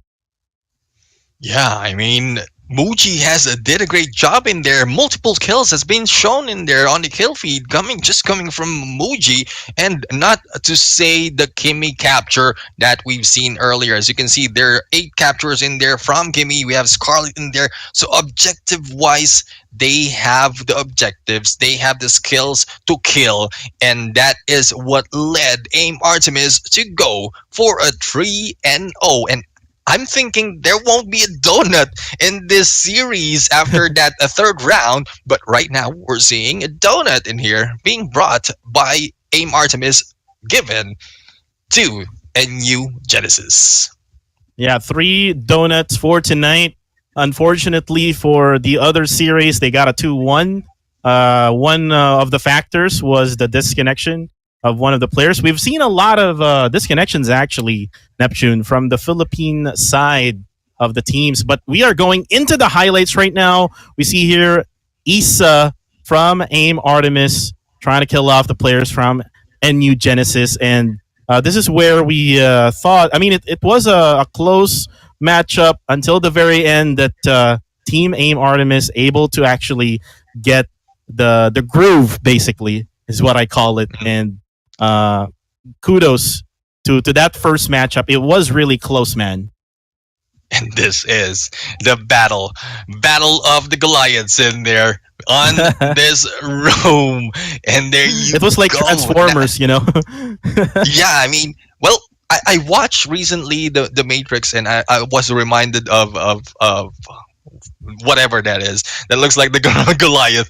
And there you go. Now we head over. This is where the teams of AIM Artemis just took over this game despite of the disconnection. And I did mention it will depend on the skills, being able to pick up a 1 to balance it balance it off. But with the skills that we've seen in here from AIM Artemis, I think and I might this is just me saying, despite of being a full squad or not, I think AIM Artemis really has this game in the bag from the get-go. Well, I would agree to you on that one because we saw in that search and destroy matchup, they really outdueled NU Genesis, especially in the first half of it. They pushed onto the Bravo site and they just psyched out Team NU Genesis. Now we're going here into the highlights of the domination round, wherein we saw a one-sided win here for AIM Artemis. NU Genesis tried. They really tried, but again, with the kills of Scarlet, with the captures of the other players from Team AIM Artemis, that basically made Muji their MVP. And look at her stats. Yeah, I mean, 15 average kills in there. Low deaths, though low assists, but I would say it covers up for the kills in there. And scores would tell it all. Moving above 20 or 2,000 in there. Well, that is proven that Muji in there is really the AIM Artemis that we have, or that we have our eyes on this match. Now, earlier we are choosing our favorites, and that is with the hashtag Valkyrie players or player names. So hopefully Muji is in there. But if you ask me, for the performance of the team, I would put a vote for Kimmy. Because that hard point, or the hard point kills, that Goliath thing that happened earlier, plus that dance that happened on the White Warehouse on Search and Destroy, as well as that capture on Domination, she really had my attention in there on this match, the performance of the game. So for me, I could put a vote in there. Hashtag Valkyrie Kimmy. Yeah, definitely. I would go for Kimmy as well. Kimmy was an X factor for AIM Artemis. And now, before we talk about the players, here's the current standing after all the 4 games tonight, which is day number 3. And we see here now tied. We have Team Velvet, and XDG LXIX with 8 wins and 1 lose. But still, number 1 is Velvet, and number 2 is XDG. On third, we still have Gaijin Invicta on third at the end of the day, and it is the same. Neptune for all the other teams. We have AIM Artemis at 4th, NU Genesis at 5th, 21 Huntress at 6th, Sukeban at 7th, and then lastly we have Team Eve. I'm still waiting. I'm still looking into Eve. I know they have it in them to bring up their status on that leaderboard, because we have their performance in there. They were able to get it in here. But for tomorrow, this will be redemption for their team as well as for the rest, as we're going to day 4 of the group stages in the Valkyrie series. So here are the teams who will be battling it out exactly as it is. Sukeban will be going against Velvet, Gaijin Invicta will be going against AIM Artemis, and 21 Huntress going against Eve, and last but not the least, NU Genesis going against XDG LXIX. That will be the same time that we started tonight for tomorrow, and it's me and Cuckoo TV who will still be on commentator for these matchups. Yes, definitely, and I like the theme for tomorrow, Neptune. It is going to be Malaysia versus Singapore. Like, we have 2 series of that one, and then it's going to be Philippines versus Philippines, 2 series of that one as well for tomorrow. So I'm so excited for all of these ladies to fight again tomorrow night, which is day number 4 here in Garena's Call of Duty Mobile Valkyrie series. And hopefully you have made that decision, guys. Put in those hashtag for the Valkyrie honors in their hashtag Valkyrie and the player name. And me, Gentleman Gaming, together with Cuckoo, will be signing off tonight. And hopefully you have a good rest, because we'll see you for another set of great battle tomorrow. And we are now going out.